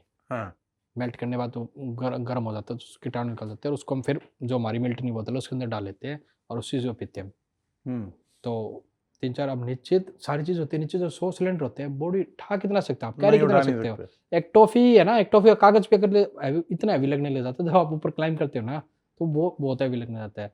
चीज़ें सारी खुद के कपड़े होते हैं, खुद इक्विपमेंट होता है, एक्सेस इक्विपमेंट होगा। फिर हम वो बुटीन ठा लेंगे, 2-3 बुटीन मैं ठा लूँगा, 2-3 मेरा गाइड ठा लेगा, एक टॉपिया मैंने ठा लिया। फिर हम खाने को लेते हैं मैगी, कुछ ड्राई फ्रूट ले जाते हैं, काजू बादाम, बिस्कुट ले गए, और मैगी लेते हैं। मैगी जो नेपाल में फेरी फेरी बोलते हैं इसको, यहाँ इंडिया में मैगी बोलते हैं। मैगी का हम 5 या 7 मैगी, जो बड़ा पैकेट नहीं आ जाता जिसमें 4 पीस, तो वो बनाते कैसे हो? वो उसी टोपिया में डालेंगे हम, ठीक है। अच्छा, तो उसमें हो सिंपल, उसमें कोई यहाँ की तरह नहीं मरती, आलू डाले, टमाटर डाले, प्याज डाला, वो माउंटेन है तो उसमें सीधा डाला। मैगी क्यों प्रेफर करते हैं, एक तो 2 मिनट टाइम लेती है मैगी, मेरी गैस भी बच जाएगी, वरना सब्जी में हो तो वो गैस 1 में ही खत्म, बचा गया। 2 मिनट टाइम लेती है मैगी, ठीक है, और थोड़ा पानी होता है, थोड़ी एनर्जी दे देती है। गैस भी मेरी बची, उसने भी टाइम कम लिया, इसलिए हम मैगी प्रेफर करते हैं। दिन में 1 टाइम मैगी खाते हैं। अब 1 टाइम आप देख सकते हो कितनी एनर्जी मिलती है, कुछ एनर्जी मिलती है। 2 या 3 दिन तो हम फ्रेश नहीं हो पाते प्रॉपर, आता ही नहीं, कुछ खाते नहीं तो आएगा कहाँ से, ठीक है। तो वो मैगी है, 1 टाइम शाम को खा ली, सोते टाइम मैगी खा ली, ठीक है, मैगी खा ली। और वो ले जाते हैं पैकिंग वाला दूध या कॉफ़ी ले जाते हैं, वो उसमें पानी गर्म करा, उसमें डाला, दबी पी के सीधी, ठीक है। कोक ले जाते हैं, चीज़ें बहुत हो जाती है, वो चीज़ें भी इतनी अवेलेबल ले जाती है। चीज़ें नीचे तो सारी होती है खाने की, ऊपर ले जा नहीं सकते हम।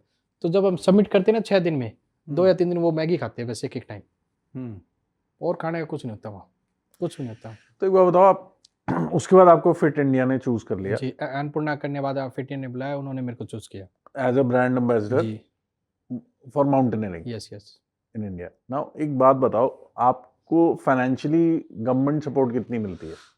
देखिए क्या होता है कि हर एक स्टेट की अलग अलग पॉलिसी है माउंटेनिंग की। मैं अगर हरियाणा की बात करता हूँ तो हरियाणा सरकार ने 2021 की एक पॉलिसी निकाली है, जो 8,000 मीटर से ऊपर जो माउंटेन है उसको आप क्लाइम करोगे तो 5 लाख रुपए आपको कैश अमाउंट मिलेगा पर mountain, plus C grade sports quota मिलता है जो कि जॉब में हेल्पफुल होता है।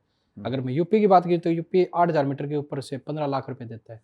मगर जैसे आप हरियाणा से करते हो 5 लाख मिलते हैं, उससे ज़्यादा तो आपका खर्चा हो जाता है। देखिए अगर 8,000 मीटर की बात की एवरेस्ट को छोड़कर कोई भी 8,000 मीटर है उसमें 15 लाख रुपए लगता है। हाँ, तो तो 15 फिर ये 5 लाख तो कवर भी उसमें नहीं करता। 5 लाख ना बराबर होता है वो। हाँ। अगर इक्विपमेंट की बात करें तो माउंटेन इक्विपमेंट ही 5 लाख का आता है। हम्म। तो बस ये होता है कि कुछ ना कुछ थोड़ी हेल्प हो जाती है। उसके अलावा जो हमें ना क्या होता है कि जो कॉर्पोरेट सेक्टर होगा और हो गए CSR फंडिंग लेनी पड़ती है, अच्छा। स्पॉन्सर लेना पड़ता है सिंपल। माउंटेनिंग सबसे फर्स्ट चैलेंज होता है फाइनेंशियली, सेकंड चैलेंज होता है फिजिकली। तो सबसे स्टार्टिंग फाइनेंशियली से होता है। अगर आपके पास पैसे है तो आप माउंटेन क्लाइम कर पाओगे, पैसे नहीं है तो आप कितने भी फिट हो। अब जिनके पास पैसा है उनके पास फिटनेस नहीं होती है, जिनके पास फिटनेस है उनके पास पैसे नहीं हो पाता है। और माउंटेनिंग बड़ा रिस्की गेम है, एडवेंचर गेम है। आप 15 लाख रुपए लगा के जा रहे हो तो भी आपकी गारंटी है कि सबमिट होगा नहीं होगा, तीसरी गारंटी नहीं है जिंदा होगे नहीं होगे। तो सारे रिस्क रहते हैं। इसलिए माउंटेन में चढ़ने से पहले आपको मेंटली इतना स्ट्रॉन्ग होना पड़ता है, इतना पर आप ये सब कर रहे हो जी एज अ करियर ही कर रहे हो, राइट और कोई काम तो कर नहीं रहे हो, जी जी। तो फिर आपको प्रॉफिट नफा मतलब कैसे देखिए कैसे बनेगा? अभी जो मैंने सोचा है और मैं माउंटेनिंग में शुरुआत करी, अभी तो विजन एक ही है कि पहले मेरे को 8,000 मीटर के सारे माउंटेन क्लाइम करने हैं जो देश के अंदर आज तक किसी ने नहीं किए। किसी ने भी नहीं किसी ने किए। कितने? 14 है 14 है। और मैक्सिमम कितने पहुंचे हैं? मैक्सिमम पहुंच गए 9 माउंटेन अभी करे हैं, भरत ने किया है। तो वो 14 क्लाइम करके देश को नई उपलब्धि देने का काम करना है, पहले देश के लिए करना है। उसके बाद फिर हम कैरियर की सोचेंगे। पहला तो विजन है कि हम अपने देश के लिए, क्योंकि हरियाणा जैसे और देश का हर मतलब हरियाणा में बात की तो ओलंपिक में मेडल है, हर चीज़ मेडल है। हर तो चीज़ में। माउंटेनिंग के अंदर अभी इंडिया के अंदर कोई नहीं है जो अच्छा। देश को उस ऊंचाइयों तक ले जाए।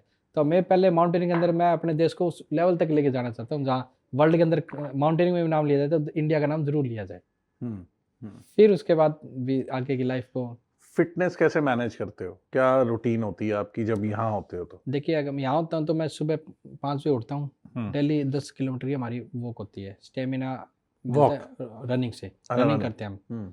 ठीक है।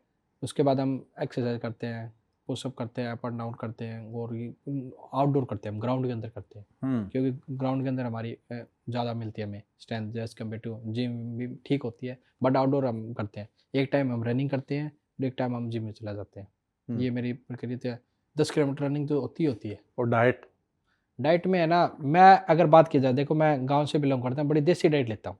मैं सुबह रनिंग करके आऊँगा, उसके बाद जो स्प्राउट होते चने हो गए, ठीक है, रात को भेज देता हूँ, चने हो गए, मूंग हो गए और हो गए, वो फिर मेरे को अच्छी एनर्जी देते हैं। फिर ड्राई फ्रूट हो गए, दूध के अंदर ड्राई फ्रूट का मैंने ना चने, जो भंगोड़े चने नहीं होते, वो चने, काजू बादाम, पास्ता, उनका मिक्स किया हुआ है, और फिर मैं दूध के अंदर पी के वो रखता हूँ।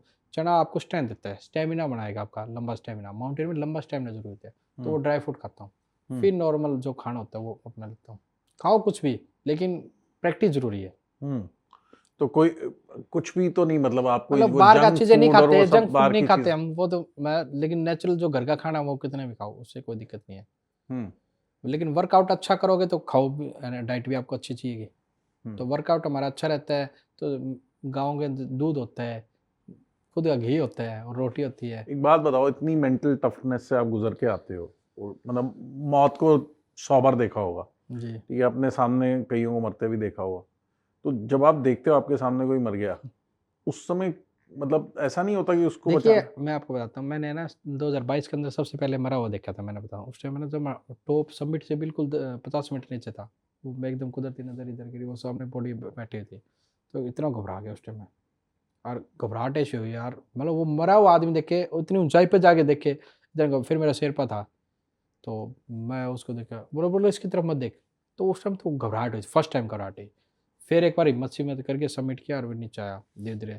उसके बाद धीरे धीरे दूसरे माउंटेन में जितना एक्सपीरियंस होता है ना, फिर मरे थे हम मेंटली, अब हम इतने स्ट्रॉन्ग हो चुके हैं कि हमारे, क्योंकि माउंटेन में स्ट्रॉन्ग होना जरूरी है, अदरवाइज अगर आप वहाँ इमोशन और वो करने लगे, आपका सबमिट नहीं होगा, माउंटेन वहीं खत्म। तो माउंटेन में सिखाया जाता है कि आपको स्ट्रॉन्ग होना पड़ता है पूरा। क्या पता मेरे साथ वाला गाइड अगर एक्सपायर हो जाए, मैं हेल्प नहीं कर सकता उसकी चाह, वो वहीं है तो वहीं पढ़ना पड़ेगा, उसमें हिम्मत है तो वो आ पाएगा। मैं हेल्प क्या कर सकता हूँ, मैं उसको अपना ऑक्सीजन दे सकता हूँ, उसको खाने दे सकता हूँ, पीने दे सकता हूँ। वहाँ कहते हैं कि कई सालों तक बॉडी पड़ी रहती है। बिल्कुल पड़ी रहती है, बिल्कुल पड़ी रहती है, क्योंकि डिकम्पोज भी नहीं होती। नहीं होती, बर्फ पड़ती रहती है, वो बॉडी ऐसी कैसी पड़ी रहती है। अब वो कोई पत्थर जो मालिक डिपेंड करता है, अगर कोई पत्थर के पास बैठ गया और वही एक्सपायर होगा, तो वो पत्थर के पास होता है कि वो बर्फ पड़ती रहती है, चलती रहती है।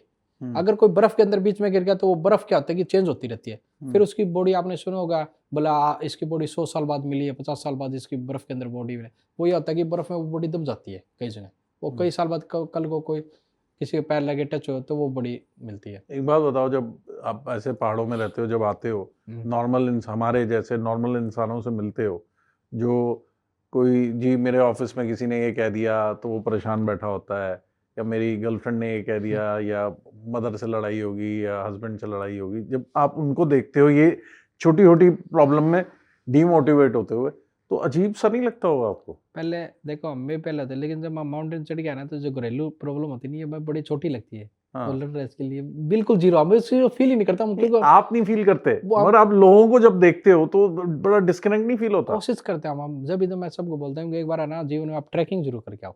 आप ट्रैकिंग चाहिए, आप इंडिया में जाइए, सबसे नजदीक, आप गुड़गांव की बात करते हैं, हिमाचल सबसे नजदीक लगता है, रात को चलोगे सुबह पहुंच जाओगे। 3-4 दिन की ट्रैकिंग करो। ट्रैकिंग आपको बहुत कुछ सिखाएगी, माउंटेनिंग क्लाइंब करना नहीं सिखाती। मैंने 2 किए हुए हैं, मैंने आपसे कभी बताया नहीं। मैंने पिंडारी ग्लेशियर किया हुआ है और मैंने हनुमान टिब्बा किया हुआ है। हनुमान टिब्बा ट्रैक किया आपने, क्लाइंब किया? मैंने हनुमान टिब्बा क्लाइंब ट्रैक किया किया। हुआ है। मैंने हनुमान टिब्बा मैंने climb- ट्रैक किया। जब आप ट्रैक करते हो, ट्रैक करने के दौरान आपको कई मुझे चीज 1 हफ्ता लगा था। हम हाँ, right, लोग right. मनाली में रहते, मैं जी। स्कूल में था। हम मनाली से ऊपर जहाँ हडिम्बा टेम्पल है, उस समय तो बहुत खाली हाँ होता हाँ था। Right right. वो हमारा बेस कैंप था। वहाँ से हम सोलांग नाला गए, पूरा दिन लग गया। फिर सोलांग नाला रुके, वहाँ से एक और ऊपर चढ़े, धुंडी करके हाँ जगह थी, धुंधी।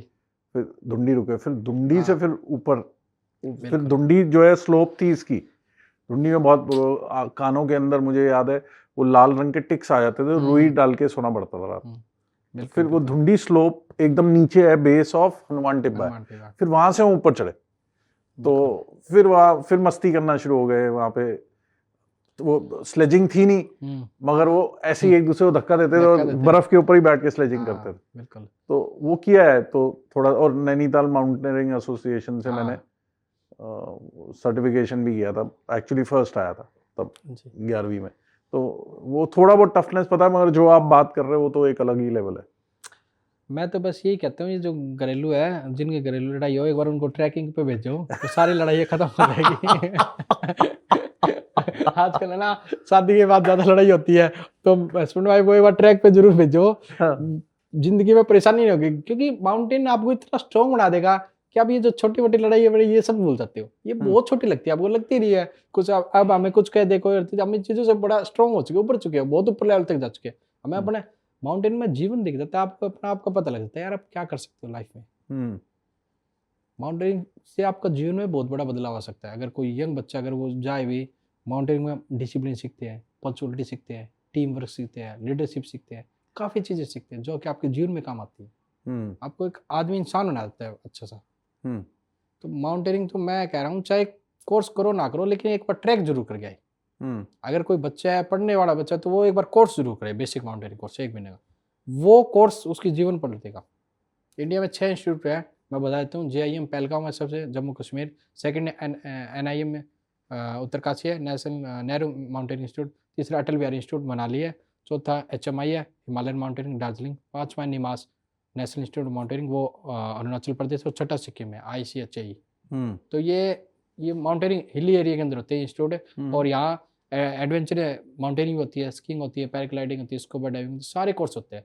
तो एक बार है ना, एक महीना कोर्स होता है, उसकी फीस भी 23-24 हज़ार रुपये फीस है। 26 दिन का कोर्स होगा। वो कोर्स जरूर कर गया, वो बहुत कुछ सीखेगा जो कि उसके जीवन में यूज होगा और जीवन बदल जाएगा।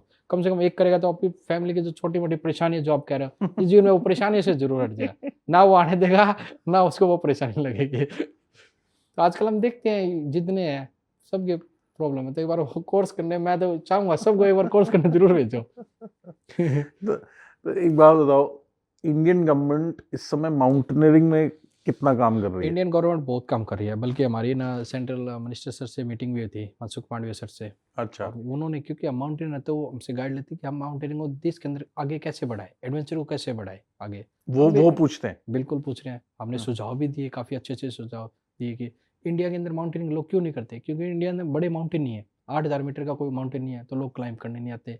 7,000 तक माउंटेन है 2,000। तो इंडिया में ना, एक तो सेफ्टी रीजन है। अगर मैं दूसरे देश की बात करूँ, रेस्क्यू तुरंत हो जाते हैं वहाँ। इमरजेंसी आदमी है ना, चढ़ने से ज़्यादा अपना बैकअप देखता है, रेस्क्यू देखता है, सेफ्टी देखता है। सेफ्टी सबसे ज़रूरी चीज़ है। सेफ्टी नहीं होगी तो वो क्लाइम नहीं करेगा। 7,000 मीटर के भी इंडिया में 2 या 3 माउंटेन है। हम खुद कौन कौन से? नून हो गया, कून हो गया, सतोपंथ हो गया। कहाँ हैं तीनों? ये हिमाचल प्रदेश में है, वो सॉरी उत्तराखंड के अंदर है। नंदा देवी हो गया, ठीक है, कामेट हो गया, हालांकि है 7-8 है। नंदा देवी हो गया, कामेट हो गया, नून हो गया, कून हो गया, सतोपंथ हो गया। ये सब 7,000 प्लस है। 7,000 प्लस। कोई 7100 है, कोई 7500 है, कोई 7200 है, लेकिन बहुत कम रेयर लोग क्लाइम करते हैं। सेफ्टी रीजन है पहले। दूसरा, इंडिया जैसे हर कंट्री के ना एक एसोसिएशन होती है। अगर नेपाल में बात करते हैं, नेपाल टूरिज्म डिपार्टमेंट देखता है, टूरिज्म ऑफ नेपाल। वो परमिट इशू करेगा में, और सबमिट जैसे क्लाइंबिंग करे उसके बाद 1 महीने के अंदर हमारे सर्टिफिकेट इशू हो जाते हैं। इंडिया के अंदर देखते हैं इंडियन माउंटेनिंग फाउंडेशन, IMF जिसको बोलते हैं, जो दिल्ली के अंदर है, ठीक है। सेमी गवर्नमेंट टाइप मान लो, कुछ फंड सरकार से आता है, कुछ अपना सेल्फ करते हैं। तो माउंटेनिंग अभी इंडिया में इतनी ज़्यादा नहीं है एक्टिव, क्योंकि इनको भी प्रमोशन की जरूरत है। प्रमोट करे, बच्चों को बताए कि ये माउंटेनिंग सेफ्टी नहीं है इंडिया में इतनी, मैं आपको क्लियर बता रहा हूँ। दूसरा, ये हम सबमिट करके आ गए मैं माउंटेन, मान लो हिमाचल प्रदेश के कोई भी माउंटेन, कोई भी इंडिया के अंदर, पहले परमिशन लेनी पड़ती है IMF से। उसकी भी एक फ़ीस होती है। मैं इंडियन हूँ, 6,000 की बात की तो 2 या 3,000 रुपये उसकी परमिट फ़ीस होती है। 3,000 रुपये की सबमिट किया, सबमिट करने के बाद वापसी मैं डॉक्यूमेंट जमा कराऊंगा, तो करीबन 2 साल में उनकी कमेटी बैठती है। 2 साल तक मेरे को सर्टिफिकेट नहीं मिल पाता IMF का। इंडिया में? इंडिया के अंदर ऐसा काम है। तो जब सर्टिफिकेट मेरे को ही नहीं पता, मैं खुद भूल जाता हूँ मैंने सबमिट क्या। दूसरी गवर्नमेंट के अंदर तुरंत सर्टिफिकेट मिलता है। नेपाल में कितनी देर में मिल जाता है? जैसे 1 या 1.5 महीने मिल जाता है नेपाल में, अच्छा, तुरंत मिल जाता है। अब मैंने माउंटेन सबमिट किया, जब तक मैं सर्टिफिकेट नहीं दिखा पाऊंगा तो कैसे प्रूव करोगे कि मैंने माउंटेन क्लाइम किया नहीं किया। तो उन चीज़ में जो ये IMF है बड़ा ढीला है। खुद कह रहे हैं इन चीज़ों को एक्टिव, फास्ट प्रक्रिया होनी चीज़ की, तुरंत एक्टिव होनी चाहिए। 15 दिन में डॉक्यूमेंट, तो उसका एक दायरा टाइम पीरियड फिक्स करो आप, महीना या 2 महीने के अंदर उसका इशू करना नहीं करना जो भी है, ठीक है। और लोकल लेवल पर, अब जैसे हिमाचल के अंदर माउंटेन है, हिमाचल लोकल लेवल पर आप लोगों से कनेक्ट कीजिए, सेफ्टी होनी चाहिए, हर चीज़ एक्टिव मोड पर आनी चाहिए। दूसरे देशों में बहुत एक्टिव है टूरिज्म, इंडिया का टूरिज्म इतना नहीं है। फिर भी सरकार से हमने अपने जो भी पॉइंट थे भी, आप ये चीज़ों को करके गवर्नमेंट हम इसके ट्रैवल में आगे, ताकि दुनिया के लोग यहाँ फिर घूमने आए, एडवेंचर करने आए, बहुत ज़रूरी है। नरेंद्र, एक बात बताओ, हरियाणा के लोगों में ऐसा क्या खास होता है कि वो इतने टफ होते हैं और ये कर लेते हैं? देखिए, हरियाणा वाले बच्चे बड़े स्ट्रॉन्ग होते हैं मेंटली। पहले तो घर वाले ठोकते हैं उनको स्टूडेंट लाइफ के अंदर। कुछ बार है ना, बच्चे हरियाणा वाले बार, आपको पता है बच्चे बार लड़ाई कर जाते हैं, तो बार वाला भी पीटते हैं, फिर घर वाले लोग पीटते हैं। तो दोनों तरफ से वो पीटते ही पीटते हैं। तो मेंटली इतना घर वाले स्ट्रॉन्ग बना देते हैं उसको कि उसको किसी मोटिवेशन की और जरूरत नहीं पड़ती। और दूसरा, हरियाणा का जो खान पान है ना, वो बड़ा स्ट्रॉन्ग है, नेचुरल खान पान है। जितने आपने देखे ओलंपिक हो की कुश्ती के हो और बच्चों के, सारे हरियाणा से निकले, जिसमें एनर्जी वाला काम हो, वो सारे ताकत वाला, सारे हरियाणा बच्चे हैं। तो वो हरियाणा का बच्चा वैसे ही स्ट्रॉन्ग होता है। और वो उसका जो जीवन हो ना, कल्चर हो, जो घर का इन्वायरमेंट, वो ऐसे देखे होता है, टफ चीज़ों से निकल के आता है। और वो जीवन में कहीं भी जाता है, किसी भी फील्ड में जाता है, तो वो हमेशा सक्सेस होता है, ऐसा मेरा मानना है। क्योंकि वो बचपन से उसको इतना स्ट्रॉन्ग बनाया जाता है दिमाग रूप से कि आपको ये करना है। ये भी हरियाणा वाला स्ट्रॉन्ग होता है। ये बताओ, पहाड़ को जीतना आसान है या फिर अपने ईगो को जीतना आसान है, या कौन सा मुश्किल है? उल्टा पूछूं तो देखिए, अगर कोई चीज़ आपने ईगो पर ले ली तो वो पार होगी। फिर तो चाहे पहाड़ हो चाहे कोई चीज़ हो, वो आदमी करे ही करेगा। और हरियाणा वाला में सबसे बड़ी खासियत होती है इन चीज़ों के लिए, ईगो का रोड़ा होता है हरियाणा वाला, वो किसी स्टेट में नहीं होता। हरियाणा वाला ने अगर ले ली ईगो पर बात, तो वो चीज़ करे ही करेगा। हाँ, वो डेफिनेटली करके मानेगा, करके मानेगा, वो चीज़ होगी। बस उसको ईगो टच करो आप, फिर तो ये सोचा करना है तेरे को ये। एक बात बताओ, जब आपने एक फोटो दिखाई अभी मेरे को, हम इसमें भी दिखा सकते हैं कि बंदा समिट में पहुंचा और वहां पे उसने रेस्ट किया और वो वहीं पे खत्म हो गया जी। ऐसा क्या होता है उस समय कि? देखिए, क्या होता है कि 8,000 मीटर ना, मैं बताता हूँ आपको, 8,000 मीटर को सिर्फ वो डेड जोन माना जाता है। 8,000 मीटर, चाहे वो 8,000 किसी भी माउंटेन हो, वहाँ बिल्कुल क्लियर इंस्ट्रक्शन, आपको सोना बिल्कुल मना होता है। सोना, जो नींद आएगी स्मूथ होता है। और नींद में सोते सोते आदमी मर जाता है। सोते सोते वो मीठी नींद आती है, उसमें पता लगता है कब आदमी मर गया। ऑक्सीजन होती नहीं है हाई एल्टीट्यूड पर, बिल्कुल भी ऑक्सीजन नहीं होती, और हाइपोथर्मिया भी हो सकता है। और इसलिए ना, ऑक्सीजन ना होने के कारण उसकी डेथ होती है। ऑक्सीजन बिल्कुल भी नहीं होती, बिल्कुल भी ऊपर हाई एल्टीट्यूड पे। और जब आप वहाँ पहुँचे और आपने वहाँ मरा हुआ देखा और वहाँ पे आप झंडा गाड़ के आप अपनी खुशी की फ़ोटो ले रहे थे, मारा वो देखे, उससे देखे ये चीज़ आग में बोले सोना तो है नहीं, नींद जो नींद आ रही थी वो नींद और चली गई क्योंकि वो सो रहा था, मर गया। उसको देख के इतनी वो आ गई, नींद आ रही थी वहाँ पहुँचते उसको देखा ना, वो नींद नहीं आई 2 दिन अगले, वो दिमाग में वही चीज़ें कैप्चर हो रही थी, क्योंकि एकदम याद रहता है आपको ऐसी चीज़ें वहाँ जाके आदमी। मैं वही चीज़, मैं वहाँ जाके 2-3 चीज़ें सोची मैंने, नीचे आया मैं, यार उसकी डेड बॉडी वहाँ पड़ी है, कोई डेड बॉडी भी नीचे नहीं आ रही, और बंदा आ रहा है यार, कोई सरकार भी कुछ नहीं कर रही है, कोई सबमिट जाएगा तो उसको जरूर देखेगा। और वहाँ जाके इतने एकदम घबराहट तो हुई, बहुत ज़्यादा घबराहट हो गई थी वहाँ जाके, पहली बार देखी, और पहली बार डर गया था मैं जीवन में। यहाँ भी मैंने डेड बॉडी नहीं देखी इतनी, वहाँ वो जीवन में देखी वहाँ थी। और मतलब मैं अपने शेरपा बोला जल्दी से सबमिट करो, जल्दी से नीचे चलना है, क्योंकि आदमी का जानकारी वो होता है यार, भी जिंदा पहुँचना नीचे, घर जाना, घर वाले वेट कर रहे हैं। फिर नीचे आया, फिर मैंने वहाँ जाके पूछा भी डेड बॉडी क्यों, तो वहाँ मेरे को ये भी पता लगा क्या होता है कि जैसे भारतीय और जैसे हिंदू राष्ट्र की बात होती है, जो हमारे आपने सुना होगा कि आदमी कहीं बाहर कोई एक्सपायर हो जाता है तो घर वाले उसको ये बोले बॉडी जरूर चाहिए हमें, तब उसका अंतिम संस्कार करते हैं। अपने हरियाणा जैसे उसमें हाँ। जरूरी है। तो क्या होता है कि अगर कोई इंडियन वहाँ एक्सपायर होता है, इंडियन होते हैं काफ़ी, हो अभी इसी साल भी है, तो इंडियन होते हैं ना, तो वहाँ ना कोई एक्सपायर होगा 8,000 मीटर पे जाए तो उसका एक रेस्क्यू होता है, और रेस्क्यू के लिए आपको अलग से फीस देनी पड़ती है, उसकी अच्छा। डेड बॉडी मंगवाने के लिए 5 लाख 7 लाख। रेस्क्यू की टीम जाएगी 10 से 12 मेंबरों की। अगर आपका इंश्योरेंस है, इंश्योरेंस होता है 2 टाइप से, मेडिकल इंश्योरेंस और उसका ग्लोबल रेस्क्यू का, 2 अलग अलग इंश्योरेंस होते हैं, तो आपको उसमें हो जाएगा। अदरवाइज डेड हो गया आपको तो फीस देनी पड़ेगी फीस देनी पड़ती है फैमिली को। बोर्ड, फैमिली को, उस कंपनी को, जो कंपनियां 10 से 15 शेर या गाइड की टीम भेजेगी और उसकी बॉडी उठा के नीचे लाएंगे, वो फीस देनी पड़ती है जो बॉडी है। तो इंडिया की बॉडी आपको कहीं नहीं मिलेगी, जो इंडियन लोग हैं, तो जो भी बॉडी पड़ी हुई वो है, फॉरनर की बॉडी होती है, फॉरनर यूएस का भी और किसी कंट्री। वहाँ क्या होता है, वहाँ ना लोगों से लगाव नहीं होता आपस में, कोई एक्सपायर होगा बोले यार मर तो गया, उसकी अब क्या बॉडी करना में है? क्या करेंगे। हमारे जैसे कल्चर के अंदर क्या होता है कि भी उसका अंतिम संस्कार एक बार जब तक करना ही देखें, करना है। करना ही करना होता है, इसलिए वो बॉडी आज तक वहाँ पड़ी है, इसलिए वो बॉडी को घर वाले मंगाते नहीं है, वो बॉडी जो मर जाता है वो वहीं पड़ी रह जाती है। फिर उसमें होता है क्या, 10-15 सालों बाद नेपाल सरकार एक क्लीन ड्राइव अभियान चलाती है, माउंटेन क्लीन का, उसमें वो जो बॉडी जहाँ जाए जो मिल जाती है उसको वो नीचे ले आते हैं। एक बात बताओ, आप फोन अपना साथ लेके चलते हो, जी। मेरे ख्याल से सिर्फ फोटो और वीडियो के लिए लेते हो, मगर जो वहाँ पे टफ मोमेंट्स होते हैं उस समय आपको फोटो लेना ध्यान जो रहता है? टफ होता है ना वहाँ तो लेते नहीं फोटो, हो ही नहीं पाती। वो बर्फ आ रही है, तूफान चल रहा है, आदमी फोन में फोटो निकलेगा क्या, आदमी ऐसे करेगा, क्योंकि ग्लव्स होते हैं, फर्स्ट फाइट का खतरा रहता है, हाथ ऐसे रहेगा, हाथ खत्म, काला पड़ जाए। जो टफ मोमेंट है उसको हम कैच नहीं कर पाते, हम क्लाइम कर रहे हैं, अब कैसे आदमी फोटो बनाएगा उसकी। तो फिर ये फोटो वगैरह ये इजी मोमेंट्स की बनती इजी है। मोमेंट ही होती है, रियल में टफ हम कोशिश भी करते हैं कई बार, क्योंकि ग्लव्स पहन लिए तो फिर वो टच नहीं हो पाता, टच नहीं हो पाता। या फिर कई बार गोप्रो रहते हैं, गोप्रो रहते तो माइनस टेम्परेचर में 0 हो जाता है, आधी घंटा नहीं चलता गोप्रो, ऊपर जाते हैं 6,000 से ऊपर, आधी घंटा अगर मैं लगा लिया ना हेलमेट के ऊपर और चलाश कर दिया, आधी घंटे में डेड हो जाती है उसकी बैटरी। तो ये जो इलेक्ट्रॉनिक चीज़ें सारी फेल हो जाती है ठंड के अंदर। और जो कई जगह कई पॉइंट आते हैं जब मौसम क्लियर होता है, वहाँ थोड़ा ले लेते हो। रिस्क करके ले लेते हो। या समिट पे जरूरी होती है, माउंटेन समिट पे, वो भी समिट पे आपको 1 मिनट रुकते हैं मुश्किल से, समिट ऊपर जाते इतनी तेज हवा होती है, इतनी ठंडी होती है, आदमी एकदम बीमार पड़ सकता है। तुरंत सबमिट किया, return back immediate, 1 immediately minute बस फोटो ली और इमीडिएट डाउन होना होता है, इमीडिएट।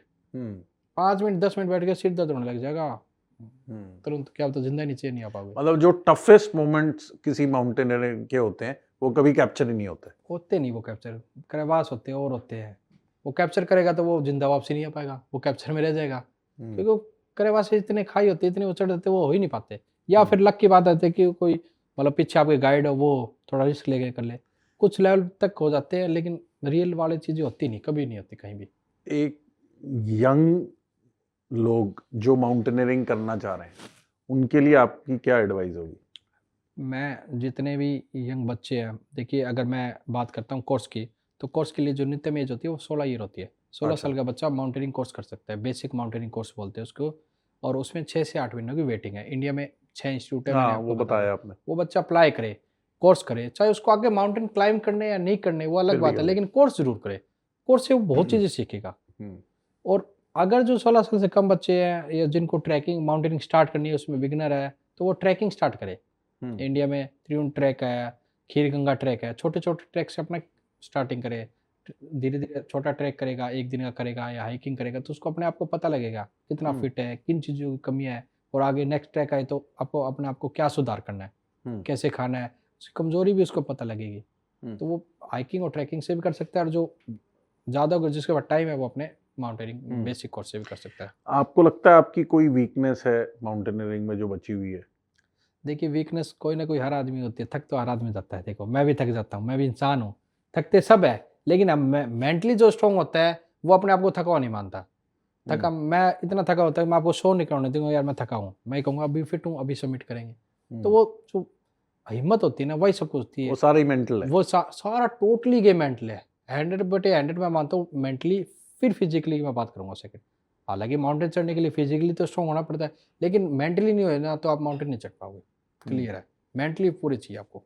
किसी भी पॉइंट पे कहीं भी मत नहीं आपको, ये अगर मैं 8,000 रुपये जाऊँगा मेरे को ये लगा ना मेरा पैर भी कट गया तो भी मैं ठा के लाने की हिम्मत है मेरे अंदर कि मैं उसको नीचे ले आऊँगा। अब माउंट एवरेस्ट कब कर रहे हो क्लाइंब? अभी मैं अप्रैल में जाऊँगा माउंट एवरेस्ट को। हाँ, और आपका क्या टारगेट है कि ये जो 14 की 14 8,000 प्लस की पीक्स है ये कब तक कर लोगे? टारगेट तो मेरा बिल्कुल कम टाइम है, ये मान के चलो 2026 लास्ट या 2027 तक मैं 14 पीक को क्लाइम कर चुकाऊंगा। 2027 तक कर 27 चुके तक। होगे। 14 पीक को जब आप करोगे उसके बाद आप हम आपको फिर से बुलाएंगे पॉडकास्ट बिल्कुल। में। मना मत करना कि अब मैं बड़ा हो गया हूँ, आ नहीं, जाना। आप बुलाओगे नहीं मैं धक्के से आ जाऊँगा आगे। मेरे को आपका एड्रेस भी पता लग गया। हाँ, तो पहले देश के लिए कुछ करें, देश को एक नई माउंटेनिंग फील्ड में कोई उपलब्धि ला के दे ताकि हम भी गर्व से कह सके कि हमारा देश भी एक माउंटेनिंग फील्ड में बहुत ऊंचाइयों तक जाए। Thank you so much Narendra. Thank you. Thank you for coming in our Thank you, podcast. sir. अगर आपने पॉडकास्ट यहाँ तक देखा है तो लाइक ज़रूर करें, कमेंट ज़रूर करें, और जैसे इन्होंने कहा कि माउंटेनियरिंग कोर्स अपने घर में अपने बच्चों को ज़रूर कराएं, चाहे वो आगे माउंटेनियरिंग करना चाहते हैं या नहीं। थैंक यू, धन्यवाद।